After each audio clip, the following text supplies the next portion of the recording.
എല്ലാവർക്കും ഇൻഫിഡൽസിൻ്റെ മറ്റൊരു വീഡിയോയിലേക്ക് സ്വാഗതം ചെയ്യാണ്. ഇന്നത്തെ വിഷയം എന്ന് പറഞ്ഞാൽ വഖഫും മുനമ്പം ഇഷ്യൂ ആണ്. ഇപ്പോൾ കേരളത്തിൽ ഇന്ന് ഏറ്റവും വിവാദമായിട്ടിരിക്കുന്ന ഒരു വിഷയമാണ്. ഇപ്പോൾ ഈ വിഷയത്തിൽ ഒരുപാട് യൂട്യൂബ് വീഡിയോസ് ആണെങ്കിലും ടി വി ചാനൽ ആണെങ്കിലും ഒരുപാട് ചർച്ചകൾ കേട്ടിട്ടുള്ള ആളുകളായിരിക്കും നമ്മളിത് കേൾക്കുന്നത്. അപ്പോൾ ഈ വിഷയത്തിൽ എന്താണ് അതിൻ്റെ വസ്തുത എന്നുള്ളതാണ് നമ്മൾ ഇവിടെ നിന്ന് പരിശോധിക്കുന്നത്. ഇതിൽ ആദ്യമേ പറയാം, ഏതെങ്കിലും മനുഷ്യർക്ക് സ്വന്തം കിടപ്പാടം നഷ്ടപ്പെടുകയോ അല്ലെങ്കിൽ ജീവിതമാർഗം നഷ്ടപ്പെടുകയോ അങ്ങനത്തെ ബുദ്ധിമുട്ടുകൾ അനുഭവപ്പെടുന്ന ആളുകളുടെ കൂടെ തന്നെയാണ്. പക്ഷേ ഈ വിഷയത്തിൽ ചില തെറ്റിദ്ധരിപ്പിക്കലും ചില ഓവർ റീഡിങ്ങും നടത്തിയിട്ടുള്ളതായിട്ട് കാണുന്നു. ആ വസ്തുത എന്ത് പരിശോധിക്കുക എന്നുള്ളതാണ് ഈ വീഡിയോയുടെ ഉദ്ദേശം. ഈ വിഷയത്തിൽ നമുക്ക് പരിശോധിക്കാനുള്ളത് എന്താണ് വഖഫ്, എന്താണ് വഖഫ് ട്രിബ്യൂണൽ, എന്താണ് ഈ പറഞ്ഞ മുനമ്പം ഇഷ്യൂ. ഇതേപോലെ കേന്ദ്ര സർക്കാരിൻ്റെ വഖഫിൻ്റെ വിഷയത്തിലുള്ള പുതിയ മാറ്റങ്ങൾ എന്തൊക്കെയാണ്, ആ മാറ്റങ്ങൾ കൊണ്ട് മുനമ്പം നിവാസികൾക്ക് എന്തെങ്കിലും പ്രയോജനം ഉണ്ടാവുമോ, അതല്ലെങ്കിൽ ആ നിയമപരിഷ്കരണം പര്യാപ്തമാണോ ഇന്ന് നേരിടുന്ന പ്രശ്നങ്ങൾ, ഇങ്ങനത്തെ വിഷയങ്ങളാണ് ഇന്ന് കൂടുതലായിട്ട് പരിശോധിക്കുന്നത്. നമ്മുടെ കൂടെയുള്ളത് ഷിഹാബുദ്ദീൻ മേത്തർ, അഡ്വക്കേറ്റ് സൂരജ് എബ്രഹാമാണ്. വിഷയത്തിൽ ഞാൻ ആദ്യം ഷിഹാബുദ്ദീൻ മേത്തറിലേക്ക് പോവാം. എന്താണ് വഖഫ്, എന്താണ് അതിനെ കുറിച്ച് ഒന്ന്. എല്ലാവർക്കും നമസ്കാരം. വഖഫിനെ കുറിച്ച് പറയുമ്പോൾ ഇപ്പം യുവി പറഞ്ഞ പോലെ തന്നെ കുറച്ച് കൂടുതൽ കാര്യങ്ങൾ പറയേണ്ടി വരും. ഇസ്ലാമിക കിയാസിൽ പെട്ടിട്ടുള്ള ഒരു കാര്യമാണ് വഖഫ് എന്ന് പറഞ്ഞു കഴിഞ്ഞാൽ, ഒരു ഇസ്ലാം മത വിശ്വാസി അല്ലെങ്കിൽ മുസ്ലിം തന്റെ സ്വത്ത്, അത് സ്ഥാവരമാകാം ജംഗമമാകാം, എന്നുവെച്ചാൽ മൂവബിളോ അല്ലെങ്കിൽ ഇമ്മൂവബിളോ ആയിട്ടുള്ള പ്രോപ്പർട്ടി തന്റെ മരണാനന്തര ജീവിതത്തിലെ സ്വർഗവാസത്തിന് വേണ്ടി, സ്വർഗ ലഭ്യതയ്ക്ക് വേണ്ടിയിട്ട് ദൈവത്തിന്റെ പേരിൽ സമർപ്പിച്ച് ഒരു സ്ഥാപനത്തിന്, ഒരു ഇസ്ലാം മത സ്ഥാപനത്തിന് പൂർണ്ണമായിട്ട് തീരെഴുതുന്ന ഒരു കാര്യത്തെയാണ് നമ്മൾ വഖഫ് ചെയ്യുക എന്ന് പറയും. അപ്പൊ അത് സ്ഥിര സ്വഭാവത്തോട് കൂടിയിട്ടുള്ള ഒന്നാണ്. അത് ശരിക്കും പറഞ്ഞാൽ അത് പിന്നീട് തിരിച്ചെടുക്കാൻ പാടില്ല, അത് റിവോക്ക് ചെയ്യാനായിട്ട് പാടില്ല എന്നർത്ഥം. മാത്രമല്ല, അങ്ങനെ സമർപ്പിക്കപ്പെടുന്നത് ഏത് ആവശ്യത്തിനാണോ ആ ആവശ്യത്തിന് വേണ്ടി വിനിയോഗിക്കണം എന്നുള്ളതാണ് വഖഫ് നിയമത്തിലെ വ്യവസ്ഥ. അപ്പൊ ഇന്ത്യയിലെ ഇതിന്റെ ചരിത്രം പറഞ്ഞു വരുമ്പോൾ പഴയകാല സുൽത്താൻ ഭരണത്തിലേക്ക് വരെ നീണ്ടുപോകുന്ന ഒരു ചരിത്രം ഇതിനുണ്ട്. നമ്മൾ അതിലേക്ക് പോകുന്നില്ല.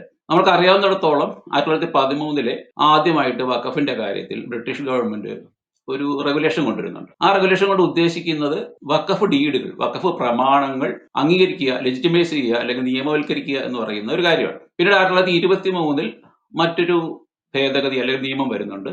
ആ നിയമത്തിൽ പ്രധാനമായിട്ടും പറയുന്ന കാര്യം, ഇത്തരം വഖഫ് പ്രോപ്പർട്ടികൾ, വഖഫ് സ്വത്തുവകകൾ നിർബന്ധമായിട്ടും രജിസ്റ്റർ ചെയ്യണം എന്നുള്ള ഒരു കാര്യമാണ്. ഇതാണ് നമുക്ക് ബ്രിട്ടീഷ് ഭരണകാലത്തെ വഖഫിനെ സംബന്ധിച്ചിട്ടുള്ള നമ്മുടെ പ്രാഥമികവും ആയിട്ടൊരു അറിവ് എന്ന് പറയുന്നത്. ഇതിന്റെ ഡീറ്റെയിലിംഗിലേക്ക് പോകുന്നില്ല. പിന്നീട് 47 ഇന്ത്യ സ്വതന്ത്രമായി പുതിയ സർക്കാരിന് ചില വിഷയങ്ങളെ അഭിമുഖീകരിക്കേണ്ടി വന്നു. വഖഫ് സംബന്ധമായിട്ട് ഒരുപാട് പ്രശ്നങ്ങൾ, ഒരുപാട് പ്രവിശ്യകളിൽ, നാട്ടുരാജ്യങ്ങളിൽ വ്യത്യസ്ത തരത്തിലുള്ള നിബന്ധനകളും നിയമങ്ങളുമാണ് വഖഫുമായിട്ട് ബന്ധപ്പെട്ട് നിലവിൽ ഉണ്ടായിരുന്നത്. പക്ഷെ ഒരു രാജ്യം എന്ന രീതിയിൽ അത് പറ്റില്ല. ഒരു ഏകരൂപമായിട്ടുള്ള ഒരു നിയമം ഉണ്ടായിരിക്കേണ്ടതിന്റെ ആവശ്യകത വരികയും 1954 ഒരു വഖഫ് ആക്ട് കേന്ദ്ര ഗവൺമെന്റ് കൊണ്ടുവരികയും ചെയ്തു. ഈ വഖഫ് ആക്ട് പ്രകാരമാണ് വഖഫ് ബോർഡുകളും അതുപോലെ തന്നെ സെൻട്രൽ വഖഫ് കൗൺസിലും നിലവിൽ വന്നത്. വഖഫ് ബോർഡുകൾ എല്ലാ സംസ്ഥാനങ്ങളിലും എല്ലാ കേന്ദ്രഭരണ പ്രദേശങ്ങളിലും ഉണ്ടാക്കണം എന്നുള്ളതാണ് ആ ബില്ലിലെ പ്രധാനപ്പെട്ട ഒരു വ്യവസ്ഥ എന്ന് പറയുന്നത്. സംസ്ഥാനങ്ങളിലും അതുപോലെ തന്നെ കേന്ദ്രഭരണ പ്രദേശങ്ങളിലുമുള്ള വഖഫ് ബോർഡുകളെ ഏകോപിപ്പിക്കുന്നതിനും അവയുടെ പ്രവർത്തനം മോണിറ്റർ ചെയ്യുന്നതിനും നിയന്ത്രിക്കുന്നതിനും ഒക്കെ വേണ്ടിയിട്ട് കേന്ദ്ര തലത്തിൽ സെൻട്രൽ വഖഫ് കൗൺസിലും കൂടി രൂപീകരിക്കുക എന്നുള്ളതാണ് 1954 വഖഫ് ആക്ടിന്റെ ഏറ്റവും പ്രധാനപ്പെട്ട വ്യവസ്ഥകൾ എന്ന് പറയുന്നത്. അതുകൂടാതെ വഖഫിനെ സംബന്ധിച്ചിട്ടുള്ള മറ്റ് വിശദീകരണങ്ങളൊക്കെ ആ ആക്ടിലുണ്ടായിരുന്നു. എന്നാൽ 1995 ഈ 954 വഖഫ് ആക്ട് പൂർണ്ണമായിട്ട് പിൻവലിക്കുകയും പകരം ഒരു ആക്ട്, വഖഫ് ആക്ട് 1995 എന്ന പേരിൽ പുതിയൊരു നിയമം കൊണ്ടുവരികയും ചെയ്തു. ആ നിയമമാണ് ഇപ്പോൾ ഇന്ത്യ രാജ്യത്ത് നിലവിലുള്ളത്. പക്ഷെ ആ നിയമം കൊണ്ടുവന്നതിന് ശേഷം 2013 ഈ നിയമത്തിൽ ചില ഭേദഗതികൾ അന്നത്തെ ഗവൺമെന്റ് കൊണ്ടുവന്നു. ആ ഭേദഗതികളിൽ കുറെ പ്രശ്നങ്ങളുണ്ട്. മാത്രമല്ല 1995 ആക്ടിലും കുറെ പ്രശ്നങ്ങളുണ്ട്. എന്താണോ വഖഫ് ആക്ട് കൊണ്ട് ഉദ്ദേശിച്ചിട്ടുള്ളത് അത് നടപ്പാക്കാനായിട്ട് കഴിഞ്ഞിട്ടില്ല എന്നുള്ളതാണ് ഇപ്പോൾ പാർലമെന്റിൽ അവതരിപ്പിച്ചിട്ടുള്ള അല്ലെങ്കിൽ ജോയിന്റ് പാർലമെന്ററി കമ്മിറ്റിയുടെ മേൽനോട്ടത്തിലുള്ള വഖഫ് അമെന്റ്മെന്റ് ആക്ട് 2024 എന്ന് പറയുന്ന ഭേദഗതി ബില്ലിന്റെ ഉദ്ദേശം എന്നാണ് പറയപ്പെടുന്നത്. ഇതാണ് വഖഫിന്റെ ഒരു പശ്ചാത്തല ചരിത്രം എന്ന് പറയുന്നത്. അപ്പോൾ ഈ വിഷയത്തിൽ വഖഫുമായിട്ട് ബന്ധപ്പെട്ട് നിരവധിയായിട്ടുള്ള പ്രശ്നങ്ങൾ ഇന്ത്യ രാജ്യത്ത് നിലനിൽപ്പുണ്ട്. 10,000 ഏതാണ്ട് 48,000 കേസുകൾ നിലവിലുണ്ട്. ഏതാണ്ട് 50% വഖഫ് പ്രോപ്പർട്ടികൾ കണ്ടെത്താനാവാത്ത വിധം നഷ്ടപ്പെട്ടു പോയിരിക്കുന്നു എന്നുള്ളതാണ് നമ്മൾ അറിയുന്ന വാർത്ത. മാത്രമല്ല ഏതാണ്ട് 7% വഖഫ് പ്രോപ്പർട്ടി നിലവിൽ നിരവധിയായിട്ടുള്ള കേസുകളിൽ കുടുങ്ങിക്കിടക്കുകയാണ്. മാത്രമല്ല 2% വഖഫ് പ്രോപ്പർട്ടി അന്യാധീനപ്പെട്ടു എന്നുള്ളതാണ് സെൻട്രൽ വഖഫ് കൗൺസിൽ കണ്ടെത്തിയിട്ടുള്ളത്. ഇങ്ങനെ അന്യാധീനപ്പെട്ടു പോകാതിരിക്കാനാണ് 1954 വഖഫ് ആക്ട് കൊണ്ടുവന്നത്. പക്ഷെ അങ്ങനെ അന്യാധീനപ്പെട്ടു പോവുകയും നാളിതുവരെയായിട്ട് 10,000-കണക്കിന് കേസുകൾ കോടതികളിൽ പെൻഡിങ്ങിൽ കിടക്കുകയും ഇപ്പൊ മുൻപത്തേതുപോലെ പല ആൾക്കാർക്കും, പല സ്ഥാപനങ്ങൾക്കും, പല വഖഫ് ഇൻസ്റ്റിറ്റ്യൂഷൻസിനും അല്ലെങ്കിൽ വഖഫ് സ്വത്ത് കൈകാര്യം ചെയ്യുന്ന ഉടമകളായിട്ടുള്ള പള്ളികൾ, ദർഗകൾ, മദ്രസകൾ, യതീംഖാനകൾ തുടങ്ങിയ മതസ്ഥാപനങ്ങൾക്കും ഇത്തരം കാര്യങ്ങളിൽ, അല്ലെങ്കിൽ ഫാറൂഖ് കോളേജ് പോലെയുള്ള വിദ്യാഭ്യാസ സ്ഥാപനങ്ങൾക്കടക്കം ഈ വിഷയത്തിൽ ഒരുപാട് പ്രശ്നങ്ങളുണ്ട്. ആ പ്രശ്നങ്ങളെ പരിഹരിക്കാനായിട്ട് വഖഫ് ഭേദഗതി നിയമം 2024 ഉപകാരപ്പെടുമെന്നുള്ളത് മറ്റൊരു ചർച്ചയിലേക്ക്, മറ്റൊരവസ്ഥയിലേക്ക് നമ്മുടെ ചർച്ച തുറന്നു പോകുമ്പോൾ അത് പരാമർശിച്ചു പോകാമെന്ന് വിചാരിക്കുന്നു. ഈ വിഷയത്തിൽ നമ്മുടെ അഡ്വക്കേറ്റ് സൂരജ് എബ്രഹാമിന്റെ ചില നിർദ്ദേശങ്ങളും അതുപോലെ തന്നെ അഭിപ്രായങ്ങളും ആവശ്യമാണ്. പ്രധാനമായിട്ടും ഈ വഖഫ് നിയമ ഭേദഗതി 2024 നിലവിൽ പാർലമെന്റിന്റെ പരിഗണനയിലാണ്, ജോയിന്റ് പാർലമെന്ററി കമ്മിറ്റിയുടെ പരിഗണനയിലാണ്. ഒരുപാട് എതിർപ്പുകൾ വന്നിട്ടുണ്ട്. നമ്മുടെ നിയമസഭ തന്നെ, സംസ്ഥാന നിയമസഭ തന്നെ ഏകകണ്ഠമായിട്ട് ഈ ഭേദഗതി ബില്ലിനെതിരെയുള്ള നിലപാട് ഒരു പ്രമേയത്തിലൂടെ സ്വീകരിച്ചതായിട്ട് നമ്മൾ കാണുന്നുണ്ട്. ഏതൊക്കെ പ്രശ്നങ്ങൾ പരിഹരിക്കാൻ, ഒരുപാട് പ്രശ്നങ്ങളുണ്ട്, ഏതൊക്കെ പ്രശ്നങ്ങൾ പരിഹരിക്കാനായിട്ട് ആണ് ഈ ഭേദഗതി ബിൽ സഹായിക്കുക എന്നുള്ളതാണ് പ്രധാനപ്പെട്ട വിഷയം. കാരണം ഇത് രാഷ്ട്രീയ വിഷയമായിട്ട് പ്രത്യേകിച്ച് സംഘപരമായ അനുയായികളും അതുപോലെ തന്നെ ഗവൺമെന്റും, കേന്ദ്ര ഗവൺമെന്റും ഇത് എടുത്തിട്ടുണ്ട്. അപ്പൊ അത് പാസ്സാകാനുള്ള സാധ്യതയും നമ്മൾ മുമ്പിൽ കാണുന്നു. ഈ പ്രശ്നങ്ങൾ പരിഹരിക്കാൻ എത്രമാത്രം ഇത് സഹായിക്കും എന്നാണ് അഡ്വക്കേറ്റ് സൂരജിന് പറയാനുള്ളതാണ് എനിക്ക് അറിയേണ്ടത്. 2024 വഖഫ് ആക്ടില് കൊണ്ട് പ്രശ്നപരിഹാരം നടക്കുമോ എന്ന് ചോദിച്ചു കഴിഞ്ഞാല് അത് ടു ഏർലി ടു സേ. കാരണം അതിനകത്ത് മേജറായിട്ട് അതിനകത്ത് പറഞ്ഞിരിക്കുന്ന അമെന്റ്മെന്റ്, അതുകൊണ്ട് മേജർ അമെന്റ്മെന്റ് കൊണ്ട് ഉദ്ദേശിച്ചെന്ന് വെച്ച് കഴിഞ്ഞാൽ വഖഫ് ബോർഡിന് സ്വന്തമായിട്ട് ആ പ്രോപ്പർട്ടി വഖഫ് ഭൂമിയാണോ അല്ലയോ എന്ന് തീരുമാനിക്കുന്ന അധികാരം എടുത്തിട്ടത് ജില്ലാ കളക്ടറുടെ കയ്യിലേക്ക് കൊടുക്കും. ജില്ലാ കളക്ടർക്ക് അതിന്റെ പുറത്ത് കോമ്പിറ്റന്റ് അതോറിറ്റി ആയിട്ട് ഒരു ഡിസ്കഷന് വേണ്ടിയിട്ട് എടുക്കാന്ന് പറയുന്നത്. പിന്നെ ഇസ്ലാം മതത്തിൽ ഇല്ലാത്ത കുറച്ച് വേറെ അന്യ മതത്തിലുള്ള ആൾക്കാരെയും കൂടെ വഖഫ് ബോർഡിന്റെ മെമ്പർമാരിലേക്ക് ആഡ് ചെയ്യാനായിട്ട് പ്രപ്പോസൽ ഉണ്ട്. പിന്നെ ഇസ്ലാമിൽ തന്നെ മൈനോറിറ്റി ആയിട്ടുള്ള ബോറ വിഭാഗങ്ങളെയൊക്കെ ഇതിനകത്തേക്ക് ആഡ് ചെയ്യാനായിട്ടുള്ള ഒരു പ്രപ്പോസൽ ഇതിനകത്തുണ്ട്. പക്ഷെ അതുകൊണ്ട് വഖഫ് എന്ന് പറയുന്ന പ്രശ്നത്തിനെ നേരിടുന്ന രീതിയിൽ, അതായത് വഖഫിന്റെ കാർഡിനൽ വിഷയങ്ങളെ ആ അമെന്റ്മെന്റ് കൊണ്ട് അഡ്രസ് ചെയ്യപ്പെടുന്നില്ല. കാരണം എക്സിസ്റ്റ് ചെയ്യുന്ന സിമിലർ പ്രൊസീജിയർ തന്നെയാണ് അതിനകത്തും വരുന്നത്. കാതലായ മാറ്റം, അതായത് വഖഫ് നിയമങ്ങളുടെ ഫണ്ടമെന്റൽ പ്രിൻസിപ്പിൾസിനെ അത് ടച്ച് ചെയ്യുന്നില്ലെന്നാണ് എനിക്ക് വായിച്ചിട്ട് എനിക്ക് മനസ്സിലായത്. ഇനിയിപ്പോ എന്തെങ്കിലും സ്പെസിഫിക് അലിഗേഷൻസ് അങ്ങനെ എന്തെങ്കിലും ഉണ്ടെന്നുണ്ടെങ്കിൽ നമുക്ക് അത് അഡ്രസ് ചെയ്ത് കഴിഞ്ഞാൽ നോക്കാം. പക്ഷെ ഇതിനകത്ത് വിഷയം എന്ന് വെച്ച് കഴിഞ്ഞാല് ഇങ്ങനെ ഈ അഡീഷണൽ ആയിട്ടുള്ള മതത്തിലുള്ള ആൾക്കാരെയൊക്കെ ഇതിനകത്ത് വഖഫ് ബോർഡിലേക്ക് വെക്കുമ്പോൾ അത് ഭരണഘടനയുടെ ആർട്ടിക്കിൾ 16 സബ് ക്ലോസ് 15 വയലേഷൻ ആണോ ഇല്ലെന്നൊക്കെ ഒരു കേസ് കൊടുത്തത് ചലഞ്ച് ചെയ്താൽ മാത്രമേ നമുക്ക് കൃത്യമായിട്ട് അറിയാൻ പറ്റൂ. ബാക്കി നമുക്ക് നോക്കാം. ബട്ട് 2024 അമെന്റ്മെന്റിനകത്ത് തന്നെ എത്ര പ്രൊവിഷൻസ് ഭരണഘടനയുടെ ഫണ്ടമെന്റൽ റൈറ്റ്സ് വയലേറ്റ് ചെയ്തില്ലെന്നുള്ളതൊക്കെ ഒരു കേസ് നടത്തി കഴിഞ്ഞാൽ നമുക്ക് കൃത്യമായിട്ട് പറയാൻ പറ്റും. But whatever it may be, വഖഫ് ഭൂമിയാണെന്ന് ഐഡന്റിഫൈ ചെയ്ത് കഴിഞ്ഞ് കഴിഞ്ഞാൽ അത് തിരിച്ചെടുക്കാനുള്ള മാർഗം സർക്കാർ സംവിധാനങ്ങൾ ഉപയോഗിച്ച് വഖഫ് ബോർഡ് ഇപ്പൊ ചെയ്യുന്ന എന്താണോ അതുപോലെ തന്നെയാണ് 2024 ചെയ്യാൻ പോകുന്നത്. അതിപ്പോ വഖഫ് ബോർഡ് സ്വന്തമായിട്ട് തീരുമാനം എടുക്കുക എന്ന് പറഞ്ഞു കഴിഞ്ഞാൽ 95 വഖഫ് നിയമപ്രകാരം വഖഫ് ബോർഡ് സ്വന്തമായിട്ട് തീരുമാനം എടുക്കണമെന്നുണ്ടെങ്കിൽ അവർ ആ ഡോക്യുമെന്റുകളുടെ പ്രോപ്പർ ആയിട്ടുള്ള കളക്ഷൻ നടത്തണം, തെളിവെടുക്കണം, അഫക്റ്റഡ് പാർട്ടീസ് ആരൊക്കെയാണുള്ളത് അവരെ കേൾക്കണം. അവരെ കേട്ടിട്ട് ഒരു ജുഡീഷ്യൽ ഓർഡർ എങ്ങനെയാണ് പാസ്സാക്കുന്നത് അതുപോലെ വെൽ റീസെന്റ് ആയിട്ട് ഒരു ഓർഡർ പാസ്സാക്കണം. ആ ഓർഡർ പാസ്സായി കഴിഞ്ഞിട്ട് അതിനകത്ത് തെളിവുകളെല്ലാം തൃപ്തികരമാണെന്ന് കണ്ടു കഴിഞ്ഞതിന് ശേഷം വേണം സർക്കാർ സംവിധാനം ഉപയോഗിച്ച് അതിന്റെ അസറ്റ് റിക്കവറി നടത്താൻ. അതിനകത്ത് ഇപ്പൊ ഒരു ഏജൻസിന്ന് എടുത്തിട്ട് വേറൊരു ഏജൻസിയുടെ ബെഡിലേക്ക് വെക്കുക എന്നുള്ള പരിപാടിയായിരിക്കും 2024 നടത്തിയതായിട്ട് ഞാൻ കണ്ടിട്ടുള്ളത്. ഈ വഖഫ് ബോർഡ് എന്ത് ഓർഡർ പാസ്സാക്കിയാലും അതിനെ ചലഞ്ച് ചെയ്യാനും പറ്റും. അതിനുള്ള സംവിധാനം നിലവിൽ ഇന്ത്യയിൽ നിലവിൽ എക്സിസ്റ്റ് ചെയ്യുന്നുണ്ട്. It doesn't make much of a difference in my but let's see how it works in the real world situation once the act. നേരെ നമുക്ക് ഒരു സംശയം കൂടി വിഷയത്തിലുണ്ട്. ഇപ്പൊ നമ്മുടെ നിയമസഭ ഇതിനെതിരെ ഒരു പ്രമേയം പാസ്സാക്കിയിട്ടുണ്ട്. എല്ലാ പ്രതിപക്ഷവും ഭരണപക്ഷവും ഉൾപ്പെടുന്ന എല്ലാ അംഗങ്ങളും ഇതിനെ സപ്പോർട്ട് ചെയ്തിട്ടുണ്ട്. അപ്പൊ അതിന് ആധാരമായിട്ട് പറഞ്ഞിട്ടുള്ള രണ്ട് കാര്യങ്ങൾ. ഒന്ന്, ഇത് രാജ്യത്തിന്റെ ഫെഡറൽ മൂല്യങ്ങൾക്ക് വിരുദ്ധമാണ് ഈ ബില്ല് എന്നുള്ളതാണ്, അമെന്റ്മെന്റ് ബില്ല്. രണ്ട്, ഇത് സെക്കുലർ മൂല്യങ്ങൾക്ക്, അതുപോലെ തന്നെ ആർട്ടിക്കിൾ 14 ആർട്ടിക്കിൾ 25 വാഗ്ദാനം ചെയ്യുന്ന മതസ്വാതന്ത്ര്യം അടക്കമുള്ള തുല്യത അടക്കമുള്ള കാര്യങ്ങൾക്ക് വയലേഷൻ ആണ് ഈ അമെന്റ്മെന്റ് ബിൽ എന്നുള്ളതാണ്. അതിന് ഉദാഹരണമായിട്ട് ചൂണ്ടിക്കാണിക്കുന്നത് ഒരു കാര്യം, ഈ വിദ്യാഭ്യാസ സ്ഥാപനങ്ങൾ നടത്തുക, അതുപോലെ തന്നെ ജീവകാരുണ്യ പ്രവർത്തനങ്ങൾ, ഈ രണ്ട് കാര്യങ്ങളും കൺകറന്റ് ലിസ്റ്റിൽ പെടുന്ന കാര്യങ്ങളാണ് ഭരണഘടനയിൽ. അപ്പോൾ ആ വിഷയത്തിൽ നിയമങ്ങൾ നിർമ്മിക്കാനായിട്ട് സംസ്ഥാന ഗവൺമെന്റുകൾക്കും കേന്ദ്ര ഗവൺമെന്റിനും അല്ലെങ്കിൽ യൂണിയൻ ഗവൺമെന്റിനും അധികാരമുണ്ട്, അവകാശമുണ്ട്. ഈ വിഷയത്തിൽ സംസ്ഥാനങ്ങളുടെ താല്പര്യങ്ങൾ പരിഗണിക്കാതെ ഏകപക്ഷീയമായിട്ട് യൂണിയൻ ഗവൺമെന്റ് ഒരു നിയമം പാസ്സാക്കുന്നത് സംസ്ഥാനങ്ങളുടെ അവകാശങ്ങളുടെ മേലുള്ള ഒരു കൈകടത്തലായിട്ട് വിഭാവനം ചെയ്യപ്പെടുന്നുണ്ട്. രണ്ടാമത്തെ കാര്യം, ഈ സമാനമായ രീതിയിൽ മതേതരത്വത്തെ ഉൾക്കൊള്ളാനായിട്ടുള്ള ഒരു വിഷൻ അനാവശ്യമായിട്ട് ഇതിനകത്തേക്ക് തള്ളി കയറ്റുന്നു. കാരണം നമുക്കറിയാവുന്ന പോലെ പല മത ബോർഡുകളിൽ, ഇപ്പൊ ദേവസ്വം ബോർഡ് ആയിക്കോട്ടെ, അല്ലെങ്കിൽ ഈ ബുദ്ധമത, സിഖ് മത സമാന സ്ഥാപനങ്ങൾ, ബോർഡുകൾ പോലെയുള്ള സ്ഥാപനങ്ങൾ, ദേവസ്വം ബോർഡ് പോലെയുള്ള സ്ഥാപനങ്ങൾ, അവിടെയൊന്നും മറ്റ് മതസ്ഥരെ ഉൾക്കൊള്ളിക്കണം എന്ന് പറയുന്ന ഒരു നിയമമില്ല. പക്ഷെ ഇത് നിർബന്ധമായിട്ടും ഈ വഖഫ് ബോർഡിന്റെ സ്ട്രക്ചറിൽ, അതിന്റെ ഫോർമേഷനിൽ തന്നെ ഉണ്ടായിരിക്കണം.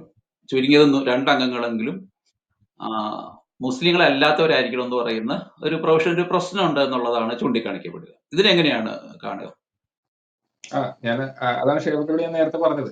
ഫെഡറൽ മൂല്യങ്ങളെ വയലേറ്റ് ചെയ്തു എന്നൊക്കെ പറയുന്നത് ഒരു അതിനകത്തേക്കൊക്കെ വല്ലാതെ നമ്മൾ പോകണ്ട. കാരണം അതൊക്കെ ഭയങ്കരമായിട്ട് അത് ഭരണഘടനയെ തന്നെ പറയുന്നുണ്ട്.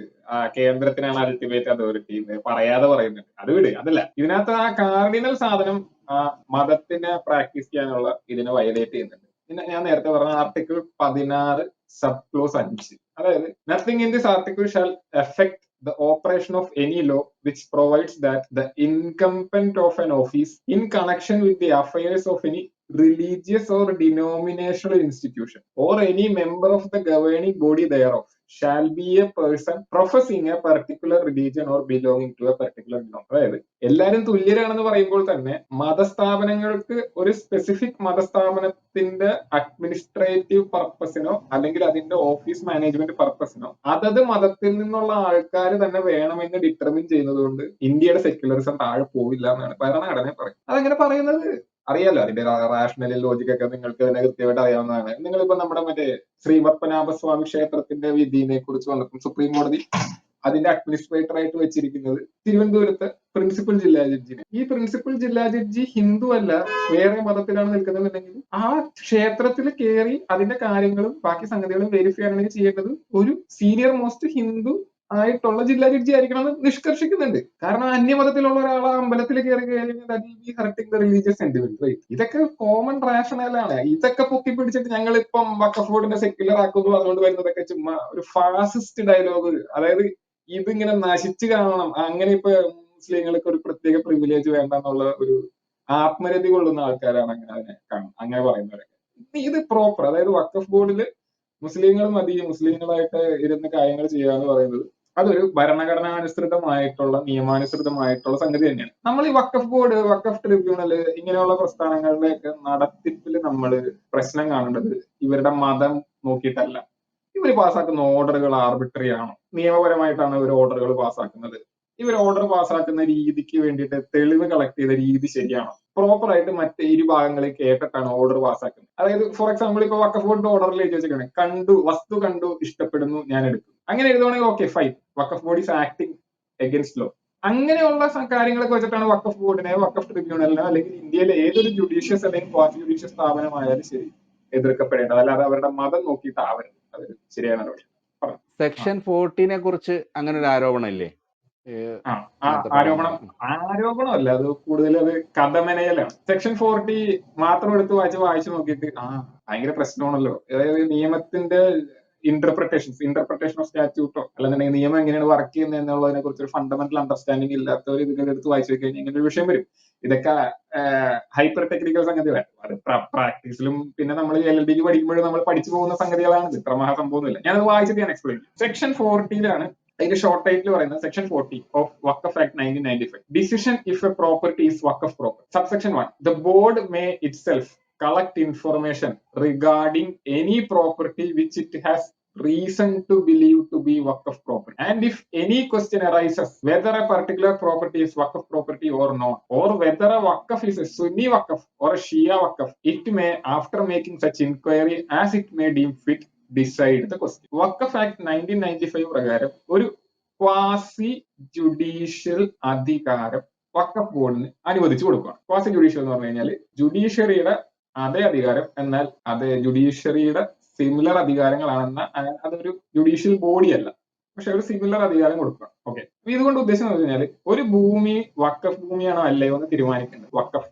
ബോർഡാണ്. അത് എങ്ങനെ തീരുമാനിക്കണം എന്ന് പറഞ്ഞു കഴിഞ്ഞാൽ the board may itself collect information, അതായത് regarding any property which it has reason to believe to be waqf property. അതിനകത്ത് ഒരു വസ്തു വക്കഫ് ഭൂമിയാണോ അല്ലയോ എന്ന് ബോർഡ് തീരുമാനിക്കണമെന്ന് വെച്ചാൽ ആ വസ്തുവിനെ സംബന്ധിക്കുന്ന എല്ലാവിധ ഇൻഫർമേഷനും ബോർഡ് കളക്ട് ചെയ്യണം. ഇൻഫർമേഷൻ എന്ന് പറഞ്ഞാൽ ആധാരങ്ങൾ ഉണ്ടാവും, മുന്നാധാരങ്ങൾ ഉണ്ടാവും, റവന്യൂ റെക്കോർഡുകൾ ഉണ്ടാവും, സെറ്റിൽമെന്റ് ഡീഡുകൾ ഉണ്ടാവും, സെറ്റിൽമെന്റ് രജിസ്റ്ററുകൾ ഉണ്ടാവും, ഡിക്ലറേഷൻസ് കാണും, ഗവൺമെന്റ് നോട്ടിഫിക്കേഷൻസ് കാണും, എൻക്യുംബറൻസ് സർട്ടിഫിക്കറ്റ് കാണും, പിന്നെ അങ്ങനെയുള്ള ഒരുപാട് വസ്തുവിനെ സംബന്ധിക്കുന്ന രേഖകളും ഇൻഫർമേഷനും ഇവർ കളക്ട് ചെയ്തിട്ട് അതിനകത്ത് ആ പ്രോപ്പർട്ടി, അതായത് എന്ത് തരത്തിലുള്ള പ്രോപ്പർട്ടി എന്ന് വെച്ച് കഴിഞ്ഞാൽ which it has reason to believe to be waqf property. ഈ reason to believe to be waqf property എന്ന് പറഞ്ഞ വാക്കിനകത്ത് കയറി പിടിച്ചിട്ടാണ് ഈ നരേഷൻസ് എടുത്തിരുന്നത്. അതായത് ഏത് പ്രോപ്പർട്ടി കണ്ടാലും ശരി വക്കഫ് ബോർഡിന് അങ്ങോട്ട് വക്കഫ് ഭൂമിയായിട്ട് തീരുമാനിക്കാം, അല്ലെങ്കിൽ വക്കഫ് ബോർഡിന് തോന്നിയാൽ മതി അത് വക്കഫ് ഭൂമിയാവും. ഞാൻ കേട്ടിട്ടുള്ള സാധനങ്ങളൊക്കെ എന്താ പറയുന്നത്, അതായത്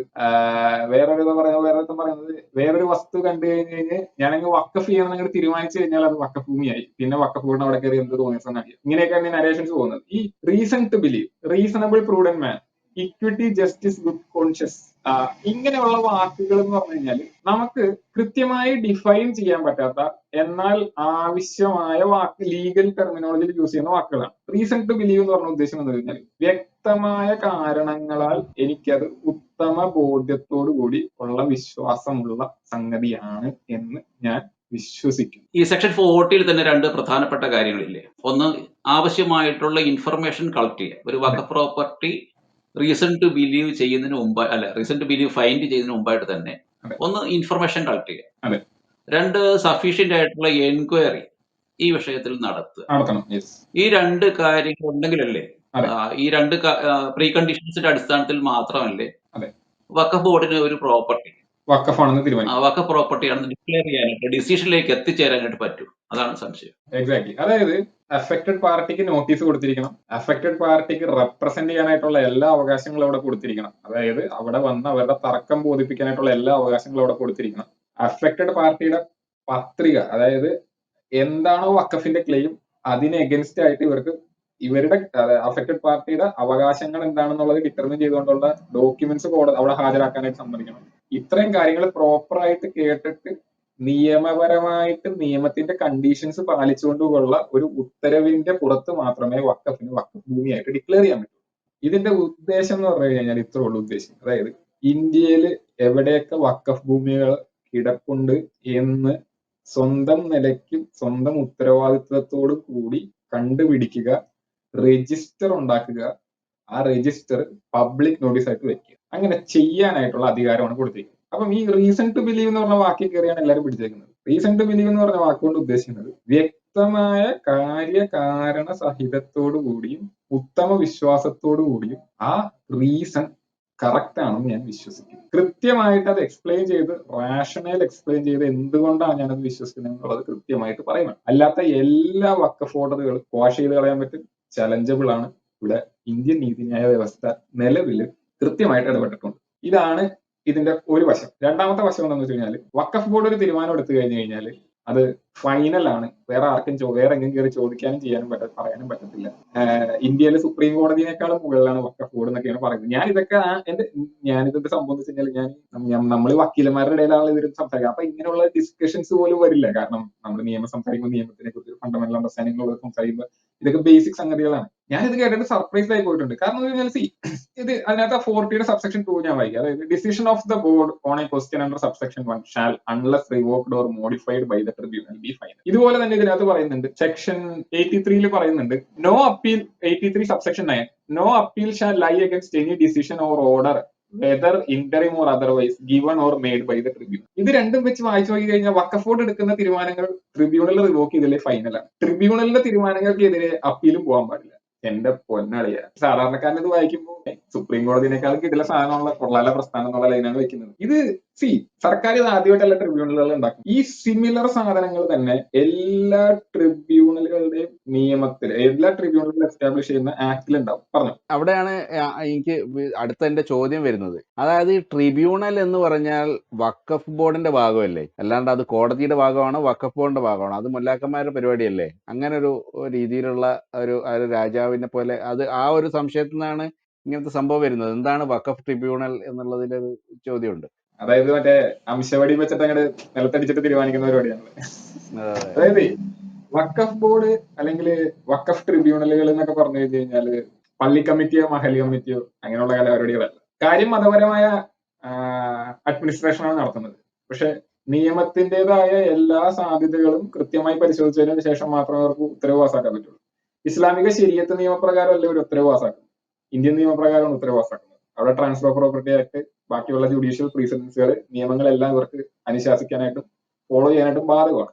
പിന്നെ ഇതിനകത്തുള്ള വിഷയം എന്താണെന്ന് വെച്ച് കഴിഞ്ഞാൽ ഇപ്പം ഇതൊക്കെ എന്താ സംഗതി എന്ന് വെച്ച് കഴിഞ്ഞാൽ ഇത് ആൾക്കാരെ തെറ്റിദ്ധരിപ്പിക്കാൻ വേണ്ടി അടിക്കുന്ന ഡയലോഗുകളാണ്. ട്രിബ്യൂണലുകൾ എന്ന് പറഞ്ഞു കഴിഞ്ഞാൽ ബൈ എസ്റ്റാബ്ലിഷ്മെന്റ് ഇറ്റ്സെൽഫ് ഒരു ജില്ലാ കോടതിയുടെ അധികാരമുള്ള ജില്ലാ കോടതിയുടെ റാങ്കിലായിരിക്കും എല്ലാ ട്രിബ്യൂണലുകളും നിൽക്കുന്നത്. മനസ്സിലായി? ട്രിബ്യൂണലുകളല്ല. കാരണം അതുകൊണ്ട് ട്രിബ്യൂണലിന്റെ തീരുമാനത്തിനെതിരെ നമുക്ക് അപ്പീലോ എല്ലാ കാര്യങ്ങളും എന്ത് ചെയ്യണമെന്നുണ്ടെങ്കിലോ പോകണമെന്നുണ്ടെങ്കിൽ ഇതിലൊരു കാര്യം, ഈ ട്രിബ്യൂണലുകൾ എല്ലാം എന്ന് പറയുമ്പോൾ സംസ്ഥാന തലത്തിൽ രൂപീകരിക്കപ്പെടുന്ന ട്രിബ്യൂണലുകൾക്കല്ലേ ഈ ജില്ലാ കോടതിയുടെ ഒരു സ്വഭാവം വരുള്ളൂ. രാജ്യതലത്തിൽ പ്രവർത്തിക്കുന്ന ട്രിബ്യൂണലുകളുണ്ട്. അപ്പൊ റെയിൽവേയിലുള്ള റെയിൽവേ ട്രിബ്യൂണൽ അല്ലെങ്കിൽ ഫോറസ്റ്റ് ട്രിബ്യൂണൽ, അത്തരം ട്രിബ്യൂണൽസിന് ഈ ഹൈക്കോടതിയുടെ റാങ്കിന് തുല്യമായിട്ട് റാങ്ക് ഉണ്ടോ എന്നൊരു സംശയം. ഇല്ല. എല്ലാം ജില്ലാ കോടതിയുടെ റാങ്ക്. ഹൈക്കോടതിയുടെ തുല്യമായിട്ടുള്ള റാങ്ക് ഹൈക്കോടതിക്ക് മാത്രമേ ഉള്ളൂ. അത് വേറെ. ട്രിബ്യൂണലുകൾ എന്ന് പറഞ്ഞ ഉദ്ദേശിക്കുന്നത് കഴിഞ്ഞാൽ ഒരു ട്രിബ്യൂണൽ സർക്കാർ ഉണ്ടാക്കുമ്പോൾ നമ്മൾ എപ്പോഴും മനസ്സിൽ കാണേണ്ടതെന്ന് വെച്ച് കഴിഞ്ഞാൽ മുനിസിപ്പൽ കോടതി പോലെയോ സബ് കോടതി പോലെയോ അല്ലെങ്കിൽ സിവിൽ കോടതികളുടെ പോലെയോ കോടതി വികസനങ്ങൾ, എക്സിസ്റ്റിംഗ് കോടതികളുടെ എണ്ണം കൂട്ടാൻ സർക്കാരിന് താല്പര്യമില്ല. രണ്ട്, ഒരു ട്രിബ്യൂണല് പ്രസ്താവിക്കുമ്പോൾ അത് കാണുന്നതെന്ന് വെച്ച് കഴിഞ്ഞാൽ ഈ പറഞ്ഞതുപോലെ ജില്ലാ കോടതിയുടെ റാങ്കിലായിരിക്കും ഒരു ട്രിബ്യൂണലിനെ എപ്പോഴും എസ്റ്റാബ്ലിഷ് ചെയ്യുന്നത്. മൂന്ന്, എനിവേസ് ഇനിയിപ്പോ ഏതെങ്കിലും സ്പെഷ്യൽ ട്രിബ്യൂണൽ, ചാർട്ടർ ട്രിബ്യൂണലുകൾ പോലെ വല്ലോ ഇന്ത്യയിൽ ഉണ്ടോ എന്നുള്ളത് എനിക്ക് അറിയാൻ പാടില്ല. ഇനിയിപ്പോ അത് ഹൈക്കോടതിയുടെ സ്റ്റാറ്റസ് ആണെന്ന് കിടക്കട്ടെ, എനിക്കറിയാൻ പാടില്ല. എന്തായാലും വഖഫ് ട്രിബ്യൂണൽ എന്തായാലും ജില്ലാ കോടതിയുടെ സ്റ്റാറ്റസിലുള്ളതാണ്, ജില്ലാ കോടതിയുടെ റാങ്കാണ് വഖഫ് ട്രിബ്യൂണലിലുള്ളത്. ഓക്കെ. ഇതിനകത്ത് മൂന്നാമത്തെ സംഗതി എന്താണെന്ന് വെച്ച് കഴിഞ്ഞാൽ എല്ലാ ട്രിബ്യൂണലുകൾ എസ്റ്റാബ്ലിഷ് ചെയ്യുന്ന നിയമത്തിലും പറയുന്നതാണ് no appeal shall lie against any decision or order whether interim or otherwise given made by the tribunal. അതായത് ട്രിബ്യൂണലിലെ തീരുമാനം അന്തിമമായിരിക്കും. അത് എല്ലാ ട്രിബ്യൂണലുകളുടെ നിയമത്തിൽ പറയുന്ന ഒരു കോമൺ വചനമാണ്, doesn't matter and it will not lie. കാരണം എന്ന് വെച്ച് കഴിഞ്ഞാൽ ബഹുമാനപ്പെട്ട സുപ്രീം കോടതി പറഞ്ഞിട്ടുണ്ട്, ഫസ്റ്റ് അപ്പീൽ കൊടുക്കുക, സെക്കൻഡ് അപ്പീൽ കൊടുക്കുക. അതായത് ഒരു വിധി പാസ്സാക്കി കഴിഞ്ഞാൽ മിനിമം 2 പ്രാവശ്യമെങ്കിലും അതിനെ ചോദ്യം ചെയ്യാനായിട്ടുള്ള അവകാശം മൗലിക അവകാശമാണ് ഡിക്ലെയർ ചെയ്തിട്ടുള്ളത്. അല്ലെ? അപ്പൊ സപ്പോസ് ഇങ്ങനെ ഒരു വാചകം പറയുവാണെന്ന് വിചാരിക്കുക, ബഹുമാനപ്പെട്ട കേരള ഹൈക്കോടതിയുടെ അഡ്മിനിസ്ട്രേറ്റീവ് ജൂറിസ്ഡിക്ഷൻ ഉണ്ട്, ആർട്ടിക്കിൾ 227, ആർട്ടിക്കിൾ 226, അതായത് റിറ്റ് ജൂറിസ്ഡിക്ഷൻ.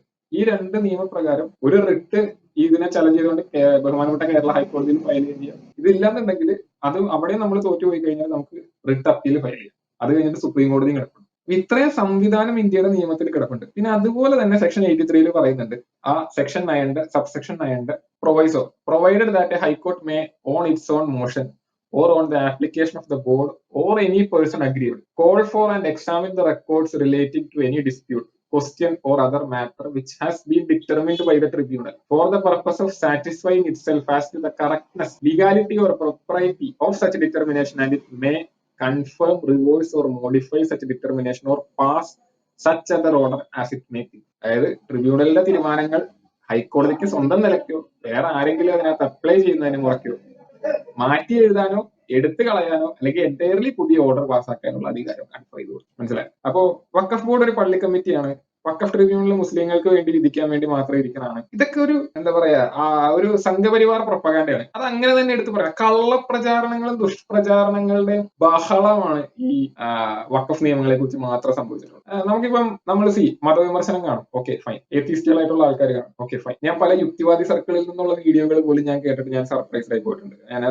ഞാൻ സ്പെസിഫിക് ആയിട്ട് കോട്ട് ചെയ്ത് പറയുന്നില്ല, നമുക്കത് പറയേണ്ട ആവശ്യമില്ല. ഒരു കാര്യത്തിനെ കുറിച്ച് അഡ്രസ് ചെയ്യുമ്പോൾ അറ്റ്ലീസ്റ്റ് അതിനെ പൊളിറ്റിക്കൽ ആയിട്ടും ബയസ് ഇല്ലാതെ അഡ്രസ് ചെയ്ത് പറയാനായിട്ട് അറ്റ്ലീസ്റ്റ് യുക്തിവാദികളെങ്കിലും ശ്രമിക്കണം. അതുകൊണ്ടാണ് യുക്തിവാദി എന്ന് പറയുന്നത്. റാഷണലിസ്റ്റ് ആവുന്നതെന്ന് പറഞ്ഞു കഴിഞ്ഞാൽ നമ്മൾ ബയസ് ഇല്ലാതെ പ്രവർത്തിക്കുക എന്നുള്ളതാണ്. രണ്ടാം സംഗതി, നിയമത്തിനെ കുറിച്ച് സംസാരിക്കുമ്പോൾ ഒരു ബെയർ മിനിമം നിയമത്തിന്റെ റീഡിംഗ് ഉണ്ടാക്കി നിയമത്തിനെ കുറിച്ച് സംസാരിച്ചു കഴിഞ്ഞാൽ കുറച്ചുകൂടെ ബെറ്റർ ആയിരിക്കും. കാരണം ഒരു കോമൺ മാൻ ലോജിക് അല്ല നിയമത്തിന്റെ ലോജിക്. അത്രയും പറഞ്ഞുകൊണ്ട് ഈ ആംഗിളിലുള്ള കാര്യം അവസാനിപ്പിക്കുന്നു. മതകോടതി അല്ല, രാജാവ് അവിടെ നിന്ന് അംശവടി കുത്തിയിട്ടല്ല തീരുമാനിക്കുന്നത്. ഇതാണ് പറയാനുള്ളത്. ഓക്കെ, ഇനി നമ്മൾക്ക് മറ്റേ മെയിൻ വിഷയത്തിലേക്ക് വരാൻ തോന്നുന്നു അല്ലേ? എന്താണ് ഷിയാവുക, എന്താണ് മുനമ്പം ഇഷ്യൂ? എന്താണ് അവിടുത്തെ പ്രശ്നം ശരിക്കും? ഓക്കെ, മുനമ്പം ഇഷ്യൂ ഒരു സാമൂഹ്യ വിഷയമാണ്, ഒരു മതവിഷയമാണ്, ഒരു രാഷ്ട്രീയ വിഷയമാണ്, ഒരു നിയമ പ്രശ്നമാണ്. ഇപ്പൊ അതൊരു വർഗീയ പ്രശ്നം കൂടിയാണ്. അല്ലല്ല, വർഗീയ പ്രശ്നമാണോ അതോ മനഃപൂർവ്വം വർഗീയത കുത്തി കേൾക്കുന്നതാണോ?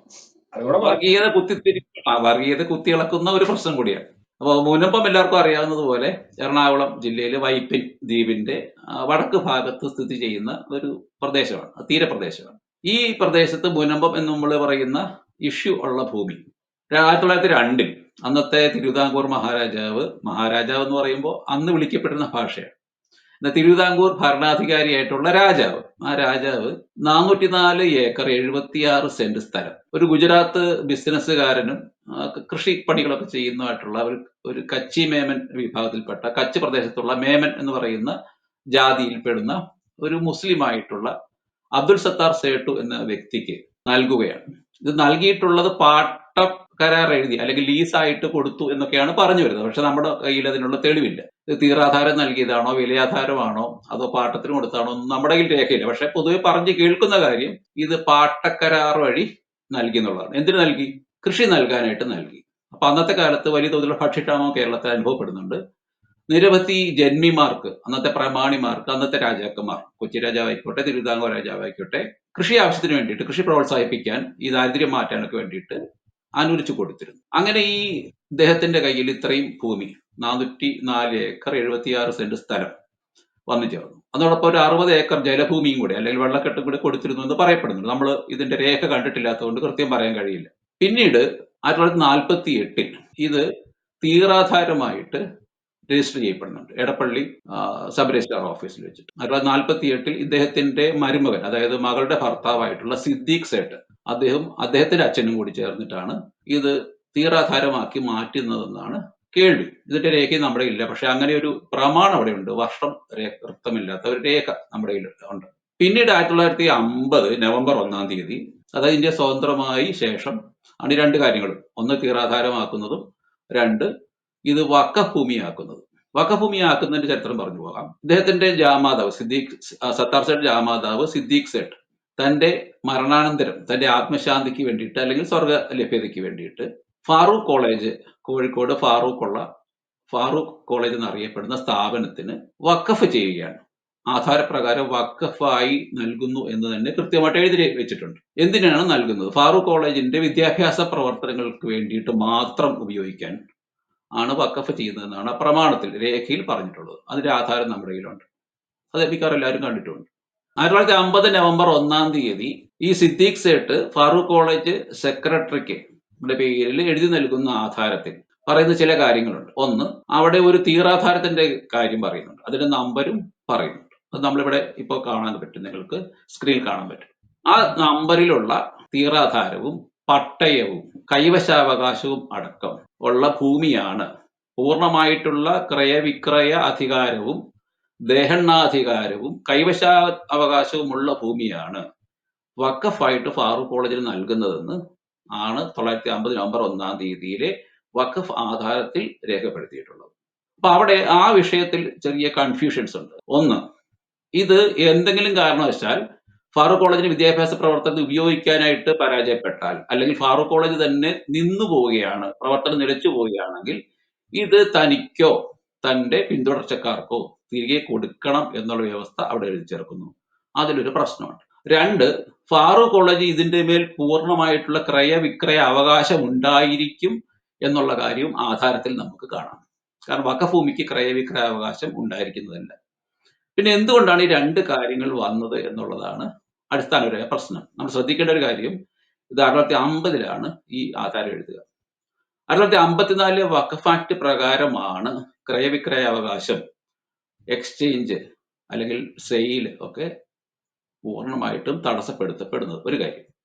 രണ്ടാമത്തെ കാര്യം, ഇത് ഒരു കാരണവശാലും റിവോക്ക് ചെയ്യാനായിട്ട് പാടില്ല, അല്ലെങ്കിൽ ദാനം ചെയ്തയാൾക്ക് അല്ലെങ്കിൽ വഖഫ് ചെയ്തയാൾക്ക് തിരിച്ചു കൊടുക്കാൻ പാടില്ല എന്നുള്ളതും 1954 വഖഫ് ആക്ടോട് കൂടിയാണ് നിലവിൽ വരുന്നത്. മാത്രമല്ല, ഈ കച്ചി മേമൻ എന്ന് പറയുന്ന വിഭാഗക്കാര് ഹനഫി മദ്ഹബിൽ, ഇസ്ലാമിലെ ഹനഫി മദ്ഹബിൽ പെടുന്ന ആൾക്കാരാണ്. ഹനഫി മദ്ഹബിലുള്ള നിയമപ്രകാരം, വഖഫ് നിയമപ്രകാരം വഖഫ് ചെയ്യപ്പെടുന്ന പ്രോപ്പർട്ടി അത്യാവശ്യം വന്നാൽ വിൽക്കാനോ കൈമാറാനോ ഒക്കെ പറ്റും. എന്നാൽ ഷാഫി മദ്ഹബ്, മാലിക്കി മദ്ഹബ് എന്ന് തുടങ്ങിയ മറ്റ് മദ്ഹബുകളിലും തന്നെ വളരെ ഫ്ലെക്സിബിൾ ആയിട്ടുള്ള ഒരു കാര്യമല്ല വഖഫ്. പൂർണ്ണമായിട്ട് ഒരിക്കൽ സമർപ്പിച്ചാൽ once a waqf is always a waqf എന്ന നിലയാണ് അവിടെ ഉള്ളത്. പക്ഷേ ഹനഫിക്കാരനായിട്ടുള്ള സിദ്ദീഖ് സേട്ടിന് അന്നത്തെ സമയത്ത് 1950 ഈ കാര്യങ്ങൾ ബാധകമല്ല എന്ന് നമ്മൾക്ക് അനുമാനിക്കേണ്ടി വരും എന്ന് മാത്രമേ പറയാൻ കഴിയൂ. കാരണം ഇതിന്റെ ഡീറ്റെയിൽസ് നമുക്ക് പിന്നീട് കിട്ടേണ്ടത് 1913-ലെയും 1923-ലെയും വഖഫ് റെഗുലേഷൻ ആക്ടുകളിൽ നിന്നാണ്. പക്ഷേ നമുക്ക് ഇന്ന് അത് ലഭ്യമാക്കാൻ ലേശം ചെറിയ പ്രയാസങ്ങളുണ്ട്. മാത്രമല്ല അതിന്റെ പൂർണ്ണ വിവരങ്ങൾ നമുക്കറിയില്ല. ബ്രിട്ടീഷ് ഇന്ത്യൻ നിയമങ്ങൾ അന്നത്തെ തിരുവിതാംകൂറിന് ബാധകമാണോ എന്നുള്ള കാര്യവും നമ്മുടെ ചോദ്യത്തിൽ വരും. ഇനി അടുത്ത മുനമ്പത്തിലെ പ്രധാനപ്പെട്ട വിഷയങ്ങൾ നടക്കുന്നത് 1960-കളിലാണ്. ഇപ്പൊ 1950-ൽ വഖഫായിട്ട് ഈ പ്രോപ്പർട്ടി ആധാരം ചെയ്യപ്പെടുമ്പോൾ തന്നെ ഈ ഭൂമിയിൽ കുടികിടപ്പുകാരുണ്ടായിരുന്നു എന്ന് പറയപ്പെടുന്നുണ്ട്. ഒരു പക്ഷേ അത് ശരിയുമായിരിക്കാം. അവിടെ മുക്വന്മാരുടെ അധിവാസം തീരപ്രദേശമാണ്, അവിടെ ഉണ്ടായിരുന്നു എന്ന് പറയപ്പെടുന്നുണ്ട്. പക്ഷെ നമുക്ക് രേഖകൾ ഈ കാര്യത്തിൽ ഉണ്ടോ എന്ന് ചോദിച്ചു കഴിഞ്ഞാൽ ലഭ്യമല്ല എന്ന് തന്നെ പറയേണ്ടി വരും.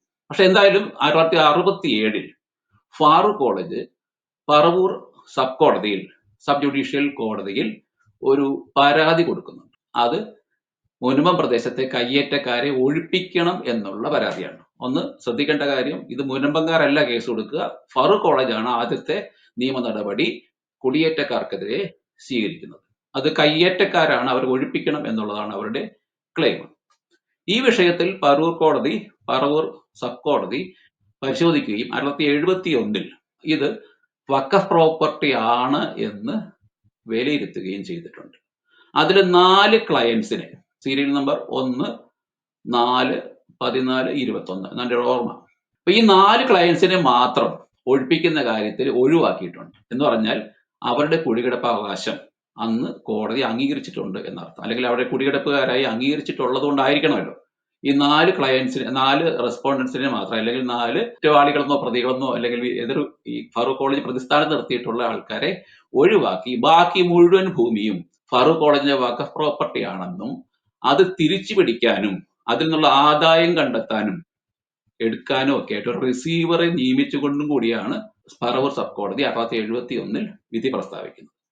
ഈ വിധിക്കെതിരെ അപ്പീൽ പോകുന്നുണ്ട് ആര്? ഫാറൂഖ് കോളേജ് ഹൈക്കോടതിയിൽ അപ്പീൽ പോകുന്നു. എന്താണ് അവരുടെ പ്രശ്നം? അവർക്ക് ഈ സംബന്ധിച്ച് അത് വഖഫ് പ്രോപ്പർട്ടി ആണ് എന്നുള്ള ഡിക്ലറേഷൻ ഒരു പ്രശ്നമാണ്, ഒന്നാമത്തെ കാര്യം. 2, വഖഫ് പ്രോപ്പർട്ടി ആയി കഴിഞ്ഞാൽ ക്രയവിക്രയാധികാരം ഇല്ല എന്നുള്ളത് മറ്റൊരു പ്രശ്നമാണ്. ഇതാണ് നമ്മൾ അനുമാനിക്കേണ്ടി വരും. എന്തായാലും അവർ ഹൈക്കോടതി ഒന്നുകൂടെ അടിവരയിട്ട് പറഞ്ഞു ഇത് വഖഫ് പ്രോപ്പർട്ടി ആണ്. 1975-ലാണ് ഈ വിധി പ്രസ്താവം ഹൈക്കോടതിയുടെ ഭാഗത്ത് നിന്ന് ഉണ്ടാകുന്നത്. ഇതിന് ശേഷം ഇത് സംബന്ധമായിട്ടുള്ള നിയമപ്രശ്നങ്ങൾ തൽക്കാലം അവിടെ അവസാനിക്കുക. അപ്പോൾ നമുക്ക് മനസ്സിലാക്കാൻ പറ്റുന്നൊരു കാര്യം, ഈ കാലത്തൊക്കെയും അവിടെ കുടിയേറ്റക്കാര് ഉണ്ട്, അവർക്കൊക്കെ കൈവശമുണ്ട്.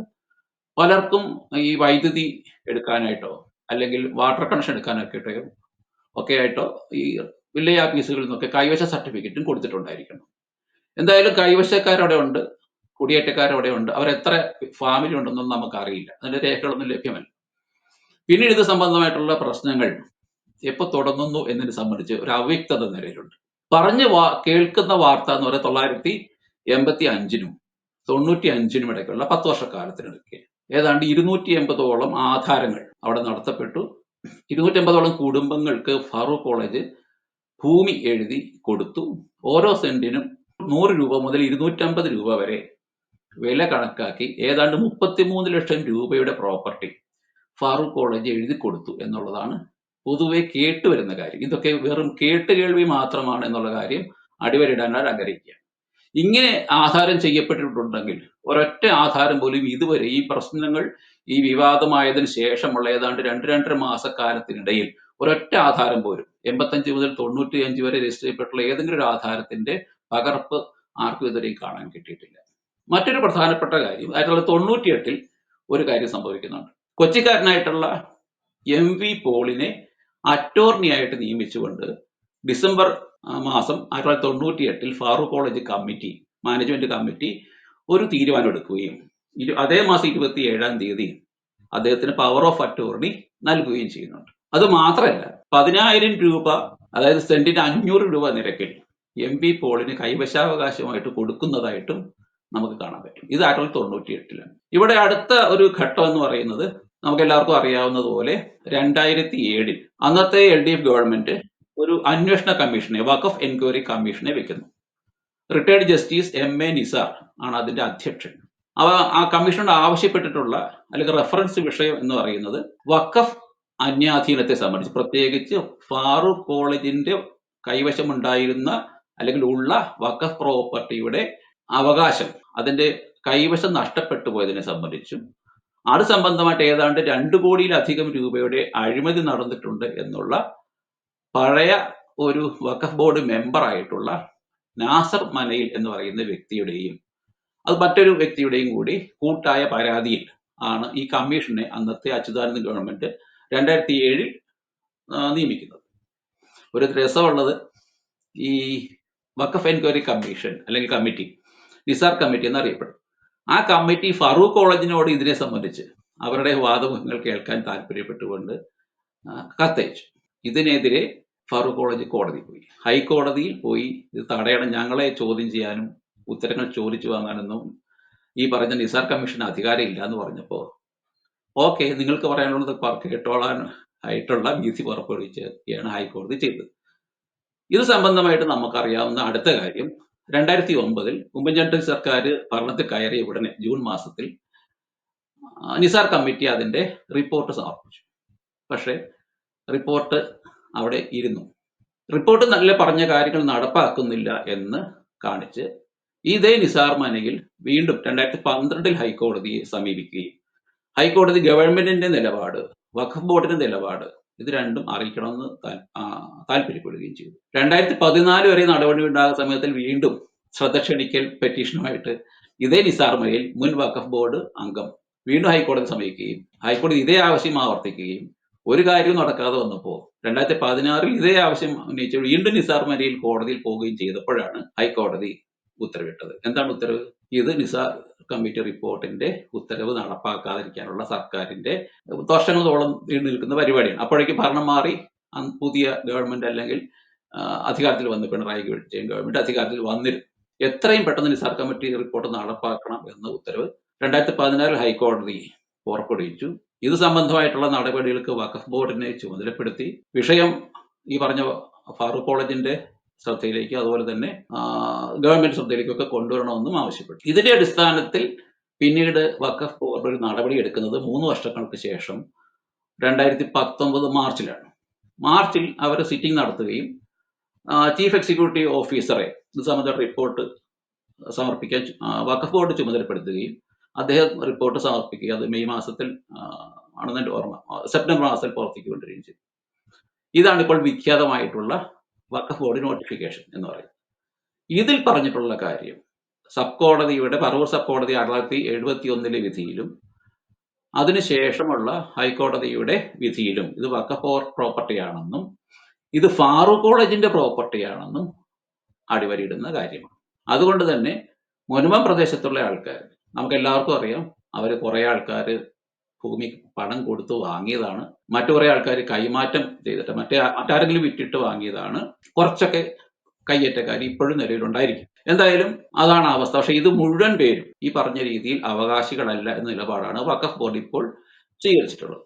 അതിന്റെ അടിസ്ഥാനത്തിൽ 2022 കരമടയ്ക്കാനായിട്ട് ഉള്ള സാധ്യത ഇല്ലാതെയായി. വഖഫ് ബോർഡിന്റെ കത്തിന്റെ അടിസ്ഥാനത്തിൽ എറണാകുളം ജില്ലാ കളക്ടർ ബന്ധപ്പെട്ട തഹസീൽദാർക്ക്, എടപ്പള്ളി തഹസീൽദാർക്ക് നിർദ്ദേശം നൽകുകയും അതിന്റെ അടിസ്ഥാനത്തിൽ കുഴുപ്പള്ളി വില്ലേജ് ഓഫീസർ ഇത് സംബന്ധമായിട്ടുള്ള കരം സ്വീകരിക്കുന്നത് പൂർണ്ണമായിട്ട് നിർത്തിവെക്കുകയും ചെയ്തു. ഇതാണ് പ്രശ്നം. 2022 ഡിസംബർ മാസത്തിൽ ഇത് സംബന്ധമായിട്ട് സർക്കാർ ഒരു തീരുമാനം എടുക്കുകയും ഈ പ്രശ്നം പരിഹരിക്കാനായിട്ട് കരം വാങ്ങാനുള്ള നടപടി സ്വീകരിക്കണം എന്ന് തഹസീൽദാർക്ക് നിർദ്ദേശം നൽകുകയും ചെയ്തു. അതിനെതിരെ ഇതേ നിസാർ മലി തന്നെ വീണ്ടും ഹൈക്കോടതി സമീപിക്കുകയും അതിന്റെ അടിസ്ഥാനം ഹൈക്കോടതി ഇത് സംബന്ധമായിട്ട് ഈ പെറ്റീഷൻ അവിടുത്തെ മുനമ്പ നിവാസികളുടെ പെറ്റീഷന്റെ അടിസ്ഥാനത്തിൽ കരം സ്വീകരിക്കാൻ നിർദ്ദേശവും ഹൈക്കോടതിയുടെ സിംഗിൾ ബെഞ്ച് കൊടുത്തിരുന്നു. ഇതേ സമയത്ത് ഏതാനും ദിവസങ്ങൾക്കുള്ളിൽ, ഏതാണ്ട് ഒരു 15 ദിവസങ്ങൾക്കുള്ളിൽ തന്നെ നിസാർ മലി വീണ്ടും ഹൈക്കോടതി ഡിവിഷൻ ബെഞ്ചിനെ സമീപിച്ച് അപ്പീൽ നൽകുകയും അതിന്റെ അടിസ്ഥാനത്തിൽ ഇപ്പോൾ കരം സ്വീകരിക്കുക എന്നുള്ളത്, മുനമ്പ നിവാസികളിൽ നിന്ന് കരം സ്വീകരിക്കുക എന്നുള്ളത് നിർത്തിവെക്കപ്പെട്ടിട്ടുള്ള ഒരു അവസ്ഥയിലാണ് ഇപ്പോൾ ഉള്ളത്. ഇനി നമ്മളിവിടെ ശ്രദ്ധിക്കേണ്ട 2-3 കാര്യങ്ങൾ കൊണ്ട് പറഞ്ഞു നിർത്താം. ഒന്ന്, വഖഫ് ബോർഡിന്റെ തീരുമാനത്തിനെതിരെ വഖഫ് ആക്ട് പ്രകാരം പരാതിക്കാരെ സമീപിക്കേണ്ടത് വഖഫ് ട്രിബ്യൂണലിനെയാണ്. കേരളത്തിൽ വഖഫ് ട്രിബ്യൂണലുണ്ട്. നമ്മുടെ അറിവിൽപ്പെട്ടിടത്തോളം ഒരു പരാതിക്കാരനും ഇതുമായി ബന്ധപ്പെട്ട് വഖഫ് ട്രിബ്യൂണലിനെ നാളിതുവരെ സമീപിച്ചിട്ടില്ല. ഹൈക്കോടതി സമീപിച്ചിട്ടുള്ളത് തന്നെ കരമടയ്ക്കാനുള്ള അനുവാദം കിട്ടാൻ വേണ്ടിയിട്ടാണ്. രണ്ടാമത്തെ പ്രധാനപ്പെട്ട കാര്യം, ഫാറൂഖ് കോളേജ് ഈ വിഷയത്തിൽ വഖഫ് ട്രിബ്യൂണലിൽ ഒരു പെറ്റീഷൻ സമർപ്പിച്ചിട്ടുണ്ട്. വഖഫ് ബോർഡ് ഇത് വഖഫ് പ്രോപ്പർട്ടി ആയിട്ട് നിർണയിച്ചിട്ടുണ്ട് എന്നും അത് ഞങ്ങൾക്ക് സ്വീകാര്യമല്ല എന്നും ഞങ്ങളുടെ അഭിപ്രായ പ്രകാരം ഇത് ദാനമായി കിട്ടിയിട്ടുള്ള ഭൂമിയാണെന്നും വഖഫ് പ്രോപ്പർട്ടി അല്ല എന്ന് ഡിക്ലെയർ ചെയ്യണം എന്നും അതുകൊണ്ട് തന്നെ വഖഫ് ബോർഡ് തീരുമാനം റദ്ദാക്കണമെന്നുള്ളതാണ് ഫാറൂഖ് കോളേജ് ഇപ്പോൾ ആവശ്യപ്പെട്ടിട്ടുള്ളത്. ഇതിന് ശേഷം ഇപ്പോൾ കഴിഞ്ഞ ദിവസങ്ങളിൽ, അതായത് 22-ാം തീയതി സർവകക്ഷി യോഗം ഏതാണ്ട് കാര്യങ്ങൾ അറിയാലോ, ഏതാണ്ട് ഉഴപ്പിപ്പിരിഞ്ഞ സർവകക്ഷി യോഗവും അതേ ദിവസം തന്നെ വഖഫ് ട്രിബ്യൂണലിന്റെ ഒന്നാമത്തെ സിറ്റിംഗ്, ഈ ഫാറൂഖ് കോളേജ് കൊടുത്ത അപ്പീലിന്മേൽ ഒന്നാമത്തെ സിറ്റിംഗ് അവിടെ നടക്കുകയുണ്ടായിട്ടുണ്ട്. ഇതാണ് ഇപ്പൊ നിലവിൽ ഇതുവരെയുള്ള മുൻപ് വിഷയം. ഇതിൽ ചെറിയ കാര്യങ്ങൾ വിട്ടുപോയിട്ടുണ്ട്, അത് പിന്നീട് പറയാമെന്ന് വിചാരിക്കുന്നു. എനിക്ക് വരുന്നൊരു സംശയം എന്ന് പറഞ്ഞാൽ, അതായത് ഇപ്പം ഇവിടെ ഇപ്പോൾ ഉള്ള ആളുകൾക്കുള്ള അവകാശവാദം ഇവർ പർച്ചേസ് ചെയ്ത സ്ഥലമാണെന്നാണോ അല്ലെങ്കിൽ കുടികിടപ്പ് അവകാശം വേണമെന്നാണോ? എന്താണ് ശരിക്കും ഒരു ക്ലാരിറ്റി ഇല്ല. ഇവര് പർച്ചേസ്ഡ് ആയിട്ടുള്ള ഇവർ ഓണർഷിപ്പ് ഉള്ള സ്ഥലമാണ് എന്നാണോ അല്ലെങ്കിൽ നമ്മുടെ കുടികിടപ്പ് ഏതാണ് അവരുടെ വാദം? എന്താണ്? അതെ, ഷാബിക്ക് അത് പറയുന്നുണ്ടായിരുന്നു.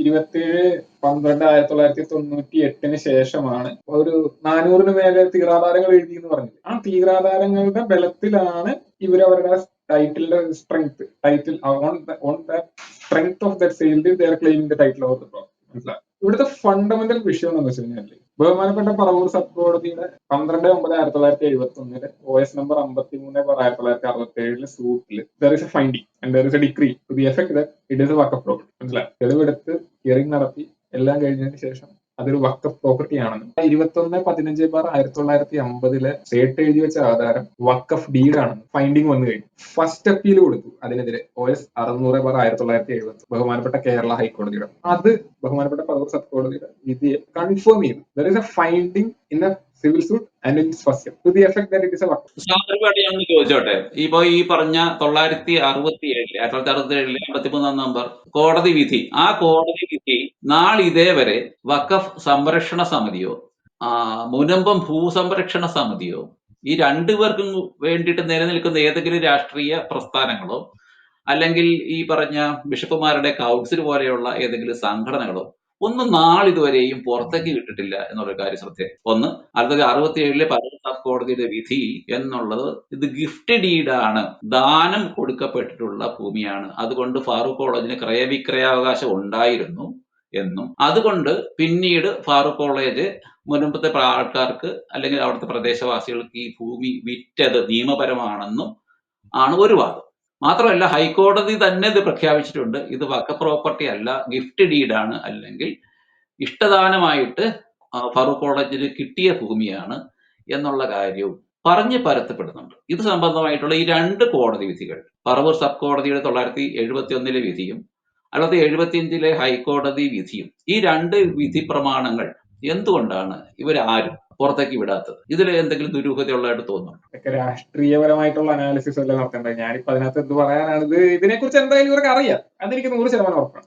ഈ രണ്ട് കോടതി വിധികളെ കുറിച്ച് ഇവർക്ക് എല്ലാവർക്കും അറിയാവുന്ന സംഗതിയാണ്. കാരണം ഇത് നാട്ടിൽ പാട്ടായ രഹസ്യം. ഇതിനെക്കുറിച്ച് അറിയാൻ പാടില്ലെന്ന് പറയുന്നതൊക്കെ മോശമാണ്.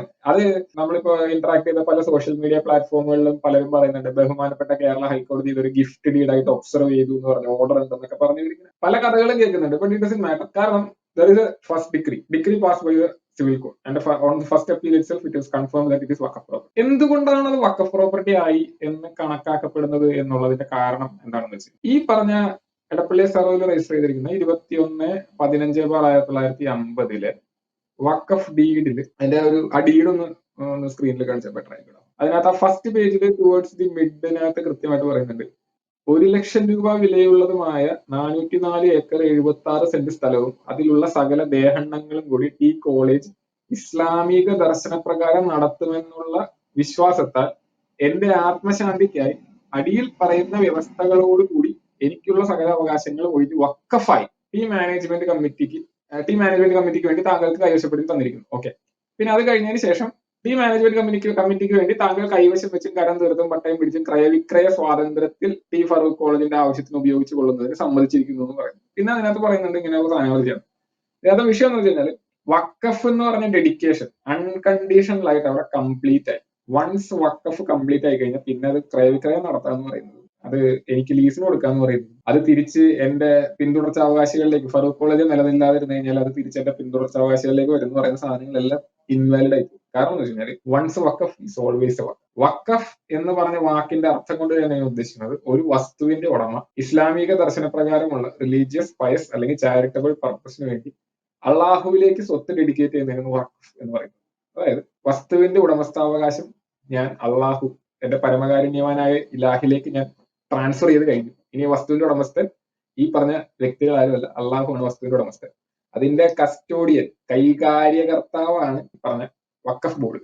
മനസ്സിലായി? ഫറൂഖ് കോളേജിന് ഈ വസ്തു വിൽക്കാനായിട്ട് അധികാരം ഇല്ല എന്ന് പറയുന്നതിന്റെ ഫണ്ടമെന്റൽ റീസൺ ഇതാണ്. ഇത് ആ വഖഫ് ഭൂമികളുടെയും ദേവസ്വം ഭൂമികളുടെയും എല്ലാം ഒരു കോമൺ ഫീച്ചർ എന്താണെന്ന് വെച്ച് കഴിഞ്ഞാൽ ഇതെല്ലാം ദൈവങ്ങൾക്ക് ഡെഡിക്കേറ്റ് ചെയ്ത വസ്തുക്കളാണ്. ദൈവങ്ങളെ ഇന്ത്യൻ നിയമത്തിൽ പെർപെച്വൽ മൈനർമാരായിട്ടാണ് കണക്കാക്കപ്പെടുന്നത്. ഈ പറഞ്ഞ പെർപെച്വൽ മൈനർമാരായിട്ട് കണക്കാക്കപ്പെടുന്ന ആൾക്കാരുടെ വസ്തുക്കളായതുകൊണ്ട് കാലഹരണ നിയമം ബാധകമല്ല. ഏത് വർഷം വേണേലും എനിക്ക് ഇത് റിക്കവർ ചെയ്യാനായിട്ടുള്ള നിയമ കേസ് കൊടുക്കാൻ പറ്റും. മനസ്സിലായി?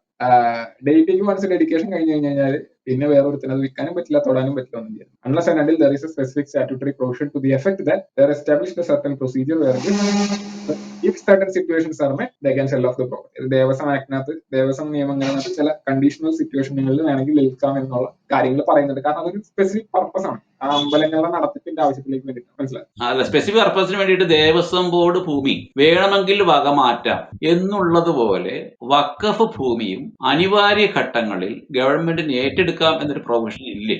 ഇത് ഇല്ല, ആർക്കും ചെയ്യാൻ പറ്റില്ല എന്ന് പറയുന്ന ഒരു കണ്ടീഷൻ പൊതുവെ പ്രചരിപ്പിക്കുന്നത്. അതുകൊണ്ടാണ് ചോദിക്കുന്നത്. അല്ല, അതിനകത്ത് രണ്ട് കാര്യങ്ങൾ അതിനകത്ത് ഫണ്ടമെന്റൽ ഡിഫറൻസ് ആയിട്ട് കാണണം. കാരണം എന്ന് വെച്ചാൽ ദേവസ്വങ്ങളുടെ പർപ്പസ് എന്താണെന്ന് പറഞ്ഞാൽ വഖഫിന്റെ പോലെയുള്ള ബാധ്യത ദേവസ്വത്തിനില്ല. കാരണം എന്ന് വെച്ചാൽ ദേവസ്വങ്ങളുടെ ജോലി അമ്പലങ്ങൾ മാനേജ് ചെയ്യാനായിട്ടുള്ള പൈസ കണ്ടെത്തുക എന്ന് പറഞ്ഞൊരു കലാപരിപാടി കൂടെ ദേവസ്വം, അതൊരു എക്സ്ട്രാ ഫിനാൻഷ്യൽ ബർഡനാണ്. അതുകൊണ്ടാണ് ഈ സ്പെഷ്യൽ സർക്കംസ്റ്റാൻസസ് വരുമ്പോൾ സ്പെഷ്യൽ പ്രൊസീജിയർ ഇത് കംപ്ലൈ ചെയ്ത് ബഹുമാനപ്പെട്ട കേരള ഹൈക്കോടതിയിൽ ദേവസ്വം ബെഞ്ച് ഉണ്ട്, അവരെല്ലാവരും ബോധിപ്പിച്ച് ഇത് വേറെ മാർഗമൊന്നുമില്ല എന്ന് മനസ്സിലാക്കി വസ്തു വിൽക്കാനായിട്ടുള്ള പ്രൊസീജിയർ അഡോപ്റ്റ് ചെയ്യാൻ ഉള്ള ഒരു സ്പെഷ്യൽ റൈറ്റ് കൊടുക്കാനുള്ള കാരണമാണ്. വഖഫ് ബോർഡുകൾക്ക് പള്ളി മാനേജ് ചെയ്യാനായിട്ടുള്ള ഉത്തരവാദിത്വമില്ല, പള്ളി മാനേജ് ചെയ്യാനായിട്ടുള്ള റിസോഴ്സസ് കണ്ടുപിടിക്കേണ്ട ഉത്തരവാദിത്വമില്ല, റിസോഴ്സസ് ഷെയർ ചെയ്യേണ്ട ഉത്തരവാദിത്തമില്ല. അതുകൊണ്ടാണ് ഈ വസ്തു വിൽക്കാനായിട്ടുള്ള അവകാശം വഖഫ് ബോർഡുകൾക്ക് സ്പെസിഫിക്കലി കൊടുക്കാറ്. അല്ലാന്നുണ്ടെങ്കിൽ അതും കൂടെ കൊടുത്തിരുന്നെങ്കിൽ വിറ്റ് തുളച്ചാണ്, ഇപ്പൊ ഒന്നും കാണത്തില്ല. ഈ പറഞ്ഞ 5 ലക്ഷം ഏക്കറിന് പോയിട്ട് വല്ല 10 സെന്റ് വല്ല കയ്യിൽ കിട്ടിയ ഭാഗ്യം ഞാൻ പറയുന്നത്. അതൊന്ന്. പിന്നെ രണ്ടാമത്തെ സംഗതി, പബ്ലിക് ട്രസ്റ്റുകൾക്ക് വേണ്ടിയിട്ട് ഇതേപോലെ ആൾക്കാർ ഡെഡിക്കേറ്റ് ചെയ്യുന്ന വസ്തുക്കളുടെ ചരിത്രം തട്ടാൻ പോയി കഴിഞ്ഞു കഴിഞ്ഞാൽ ശോകമാണ് കേട്ടോ. അത് കൊടുത്തവൻ കുഴി. അതെ, ദേശീയപാത വികസനം, റെയിൽവേയുടെ വികസനം, അനിവാര്യമായിട്ട് ജലസേചന സൗകര്യ ലഭ്യതയ്ക്ക് വേണ്ടിയിട്ടുള്ള കനാലുകൾ ഉണ്ടാക്കലോ അതുപോലെയുള്ള അല്ലെങ്കിൽ അത്തരം കാര്യങ്ങൾക്ക് വേണ്ടിയിട്ട് വഖഫ് പ്രോപ്പർട്ടി സർക്കാരിന് ഏറ്റെടുക്കാൻ പറ്റുമോ ഇല്ലയോ? Once a waqf is always a waqf എന്ന് പറഞ്ഞു കഴിഞ്ഞാൽ ഒരു കാര്യവശാലും കാരണവശാലും ആ ഭൂമി തരം മാറ്റാൻ പറ്റില്ല എന്ന് പറയുന്ന ഒരു രീതിയിലാണ് അത് വ്യാഖ്യാനിക്കപ്പെടുക. അതെങ്ങനെയാണ് വിലയിരുത്തുന്നത്? അതെ, അതായത് വഖഫ് ആക്ടിൽ തന്നെ പറയുന്നുണ്ട് ആ ലാൻഡ് അക്വിസിഷൻ നടത്താനായിട്ടുള്ള സ്പെഷ്യൽ പ്രൊവിഷൻ ആണ് സെക്ഷൻ 91, വഖഫ് ആക്ട് സെക്ഷൻ 91. ഇതിനകത്ത് ഇത്രേ പറയുന്നുള്ളൂ, നമ്മളിപ്പോ മതങ്ങളുണ്ട്, മതസ്ഥാപനങ്ങളുണ്ട്, അതുണ്ട്, മറ്റേതുണ്ട്, മറിച്ചുണ്ടെന്നൊക്കെ പറഞ്ഞിട്ടുള്ള കാര്യമില്ല. സർക്കാരാണ് ultimate authority, to be frank. കാരണം എക്സിക്യൂട്ടീവ് മിനിസ്റ്ററിക്കാണ് ഇന്ത്യയിൽ അൾട്ടിമേറ്റ് അതോറിറ്റി കൊടുത്തിരിക്കുന്നത്. പറഞ്ഞ ലാൻഡ് അക്വിസിഷൻ ആക്ടിന്റെ കണ്ടീഷൻ സാറ്റിസ്ഫൈ ചെയ്യുക, പബ്ലിക് പർപ്പസിന് വേണ്ടിയിട്ട് നിയമം മൂലം പ്രൈവറ്റ് പ്രോപ്പർട്ടി അക്വയർ ചെയ്യാനായിട്ടുള്ള അവകാശം സർക്കാരിൽ നിക്ഷിപ്തമായിരിക്കുന്നത് ലാൻഡ് അക്വിസിഷൻ നിയമങ്ങൾ പ്രകാരം.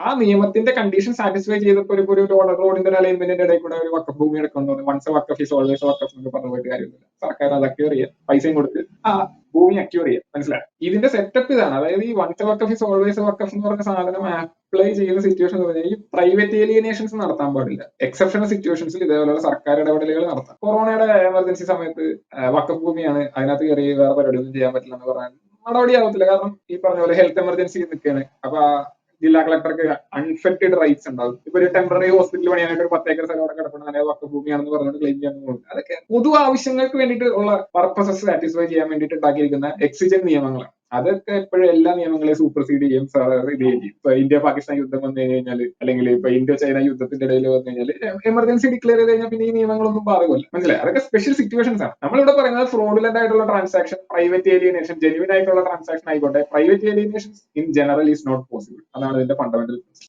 ഈ മുനമ്പോ ഇഷ്യൂലേക്ക് വരുമ്പോൾ ഇപ്പം ഈ സെക്ഷൻ 40 പ്രകാരമല്ല മുനമ്പ ഇഷ്യൂവിൽ ഈ പറഞ്ഞ പ്രശ്നം ഉണ്ടാവുന്നത്. അവിടെ വിൽക്കാൻ പാടില്ലാത്ത സ്ഥലം ഫറൂഖ് കോളേജ് മാനേജ്മെന്റ് വിറ്റു. ഇത് വിൽക്കാനുള്ള അവകാശം അവർക്കില്ല, പക്ഷെ അതെന്ത് ചെയ്തു? വിറ്റു. ഇതാണ് ഇവിടുത്തെ പ്രശ്നം. അല്ലാണ്ട് ഈ സെക്ഷൻ 40യോ വഖഫ് നിയമങ്ങളോ ഇതൊന്നും അല്ല ഇതിന് ബാധകമാവുന്നതെന്ന് ഞാൻ മനസ്സിലാക്കുന്നത്. അല്ലെ? അതല്ല എന്റെ വസ്തുത. അതെ അതെ, കറക്റ്റ് എക്സാക്ട്ലി കറക്റ്റ്. അതായത് 2024 ഭേദഗതി നിയമം നിലവിലുള്ള മുനമ്പം കേസ് അല്ലെങ്കിൽ ഇഷ്യൂ ആ പ്രശ്നം പരിഹരിക്കാൻ സഹായകമാകുമോ എന്ന് ചോദിച്ചു കഴിഞ്ഞാൽ ഒറ്റ ഉത്തരവേ ഉള്ളൂ: ഒരു കാരണവശാലും സഹായകമാവില്ല. കാരണം ഇതില് ഭേദഗതി വിധിയിൽ പറഞ്ഞിട്ടുള്ള പ്രധാനപ്പെട്ട കാര്യങ്ങൾ എന്തൊക്കെയാണ് എന്ന് പരിശോധിച്ചു കഴിഞ്ഞാൽ നമുക്കത് മനസ്സിലാവും. ഒന്ന്, 1995 വഖഫ് ആക്ടിന്റെ പേര് മാറ്റുന്നു. ഓക്കെ, പുതിയൊരു പേര് കണ്ടെത്തുന്നു. രണ്ടാമത്തെ പ്രധാനപ്പെട്ട കാര്യം നമ്മൾ നേരത്തെ പറഞ്ഞ വഖഫ് ബോർഡിന്റെ ഘടന മാറ്റും. അതുപോലെ സെൻട്രൽ വഖഫ് കൗൺസിലിന്റെ ഘടന മാറ്റും. മൂന്നാമത്തെ കാര്യം വഖഫ് ട്രിബ്യൂണലുകളുടെ വിധിയുടെ ഫൈനാലിറ്റി അതിനെ സംബന്ധിച്ച് ഒരു ചെറിയ ഭേദഗതി കൊണ്ടുവരും. വഖഫ് ബോർഡ് അംഗങ്ങളുടെയും വഖഫ് കൗൺസിൽ അംഗങ്ങളുടെയും കാര്യത്തിൽ ചുരുങ്ങിയത് 2 പേരെങ്കിലും നോൺ മുസ്ലിംസ് ആയിരിക്കണമെന്നുള്ള ഒരു തീരുമാനത്തിലേക്ക് വരും. വഖഫ് ട്രിബ്യൂണലുകളുടെ വിധിയുടെ മേല് റിട്ട് അല്ലാതെ അപ്പീൽ തന്നെ ഹൈക്കോടതിയിൽ സമർപ്പിക്കാം എന്നുള്ള ഒരു കാര്യത്തിലേക്ക് പോകും. സർവേ കമ്മീഷണറെ നിയമിക്കേണ്ടതിന്റെ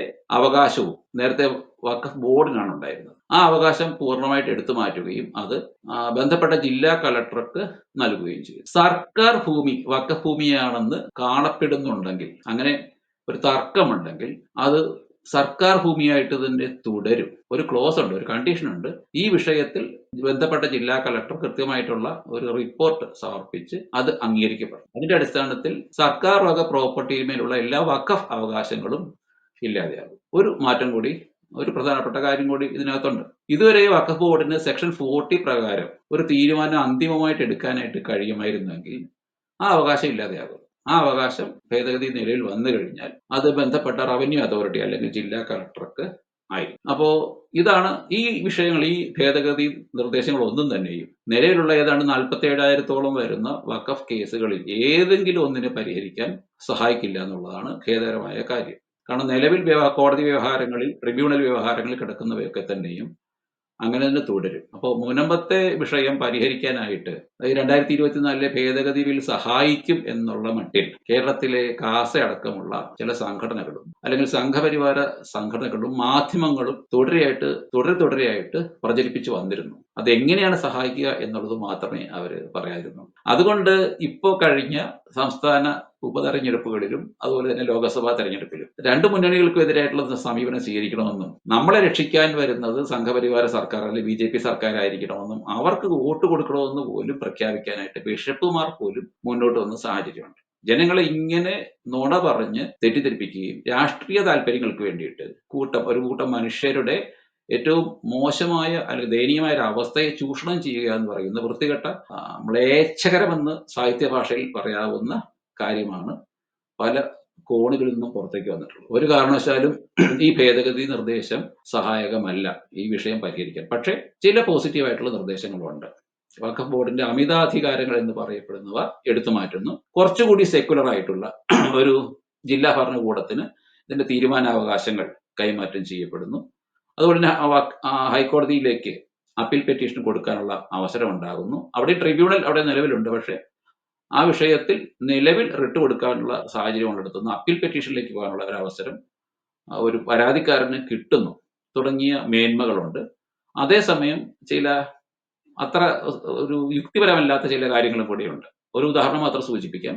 ഇനി മേലാൽ വഖഫ് ചെയ്യുന്ന ഒരു പ്രോപ്പർട്ടിയുടെ ഉടമസ്ഥൻ ചുരുങ്ങിയത് 5 വർഷത്തേക്ക് മുസ്ലിം ആയിരിക്കണം എന്ന് പറയുന്ന നിബന്ധന കൊണ്ടുവന്നിരുന്നു. ഇസ്ലാമിക ശരിയ നിയമപ്രകാരം ഒരു മുസ്ലിമിന് മാത്രമേ വഖഫ് ചെയ്യാനായിട്ട് പാടുള്ളൂ. വഖഫ് ഏറ്റെടുക്കുന്ന ആളും തികഞ്ഞ മുസ്ലിം ആയിരിക്കണം. അതായത് മുത്തവല്ലി മുസ്ലിം ആയിരിക്കണം. വാക്കിഫ് എന്ന് പറയുന്ന ഈ വഖഫ് ചെയ്യുന്നയാൾ, ദാനം ചെയ്യുന്നയാളും മുസ്ലിം ആയിരിക്കണം. ഇതാണ് ഇസ്ലാമിക ശരിയ നിയമം. പക്ഷേ ഇന്ത്യയിൽ ഇങ്ങനെയൊന്നും അല്ല സംഭവിച്ചു വന്നിരുന്നത്. മാറി വന്ന ഭരണാധികാരികൾ, മുസ്ലിം ഭരണാധികാരികൾ വഖഫ് ചെയ്തിട്ടുണ്ട്. മുസ്ലിം സ്ഥാപനങ്ങൾ, മദ്രസകളും ദർഗകളും ഒക്കെ അത് ഏറ്റെടുത്തിട്ടുണ്ട്. പക്ഷേ ചില ഹൈന്ദവ ഭരണാധികാരികൾ ഇങ്ങനെ ചെയ്തിട്ടുണ്ട്. ഉദാഹരണത്തിന് പറയുകയാണെങ്കിൽ നമ്മുടെ കൃഷ്ണദേവരായരുടെ സഹോദരൻ അച്യുതദേവരായർ എന്ന് പറയുന്ന ഒരു കക്ഷിയുണ്ട്. ഇപ്പൊ നമുക്കെല്ലാവർക്കും അറിയാവുന്ന നാഗൂർ എന്ന് പറയുന്ന ദർഗയിൽ, നാഗൂരിലുള്ള ദർഗയില് അവിടെയുള്ള 200 ഏക്കർ ഭൂമി ഈ കൃഷ്ണദേവരായരുടെ അനിയനാണ് അച്യുതദേവരായർ വഖഫ് ചെയ്തിട്ടുള്ളത്. അതായത് 1995 വഖഫ് ആക്ട് നിലവിൽ വരുന്നതുവരെയും അമുസ്ലിങ്ങൾക്ക് വഖഫ് ചെയ്യാം എന്നൊരു പ്രൊവിഷൻ ഉണ്ടായിരുന്നില്ല. ആ പ്രൊവിഷൻ 95 കൂട്ടിച്ചേർത്തതാണ്. അപ്പോൾ ആ പ്രൊവിഷൻ ഇതോടുകൂടി ഏതാണ്ട് ഇല്ലാതെയാകും. അമുസ്ലിങ്ങളല്ലാത്തവർക്ക് പറ്റില്ല എന്ന് മാത്രമല്ല, ചുരുങ്ങിയത് 5 വർഷത്തെ സർവീസുള്ള എക്സ്പീരിയൻസ് ഉള്ള ഒരു മുസ്ലിമിന് മാത്രമേ വഖഫ് ചെയ്യാൻ പാടുള്ളൂ എന്ന് പറയുന്ന നിയമത്തിൽ ലോജിക്കലായിട്ടുള്ള ഒരു പ്രശ്നമാണ്. കാരണം ഈ 5 വർഷം കൊണ്ട് ഒരാൾ എക്സ്പീരിയൻസ്ഡാണ് മുസ്ലിമായിട്ട് എന്നുള്ളത് കൊണ്ട് പ്രത്യേകിച്ച് ഒരു ക്വാളിഫിക്കേഷൻ അതാകുന്നില്ല. മാത്രമല്ല, അത് തുല്യത എന്ന് പറയുന്ന അവകാശത്തിന്റെ ഒരു ലംഘനമാണ്. ഈ വ്യക്തിയുടെ പ്രായമോ ഒരു മതത്തിലുള്ള സർവീസോ കണക്കാക്കിയിട്ടായിരിക്കരുത് ഒരാളുടെ അവകാശങ്ങൾ, വ്യക്തി അവകാശങ്ങൾ എന്നുള്ള നമ്മുടെ ഒരു മാനദണ്ഡം ഉണ്ടല്ലോ. ആ മാനദണ്ഡത്തെ ഭരണഘടനാപരമായ മൂല്യമാണ്. അതിന്റെ ഒരു ലംഘനമായിട്ട് നമുക്ക് ഇതിനെ കാണാം. അതുകൊണ്ട് തന്നെ ഇത് തീരെ ലോജിക്കലല്ല എന്ന് കൂടെ പറയേണ്ടി വരും.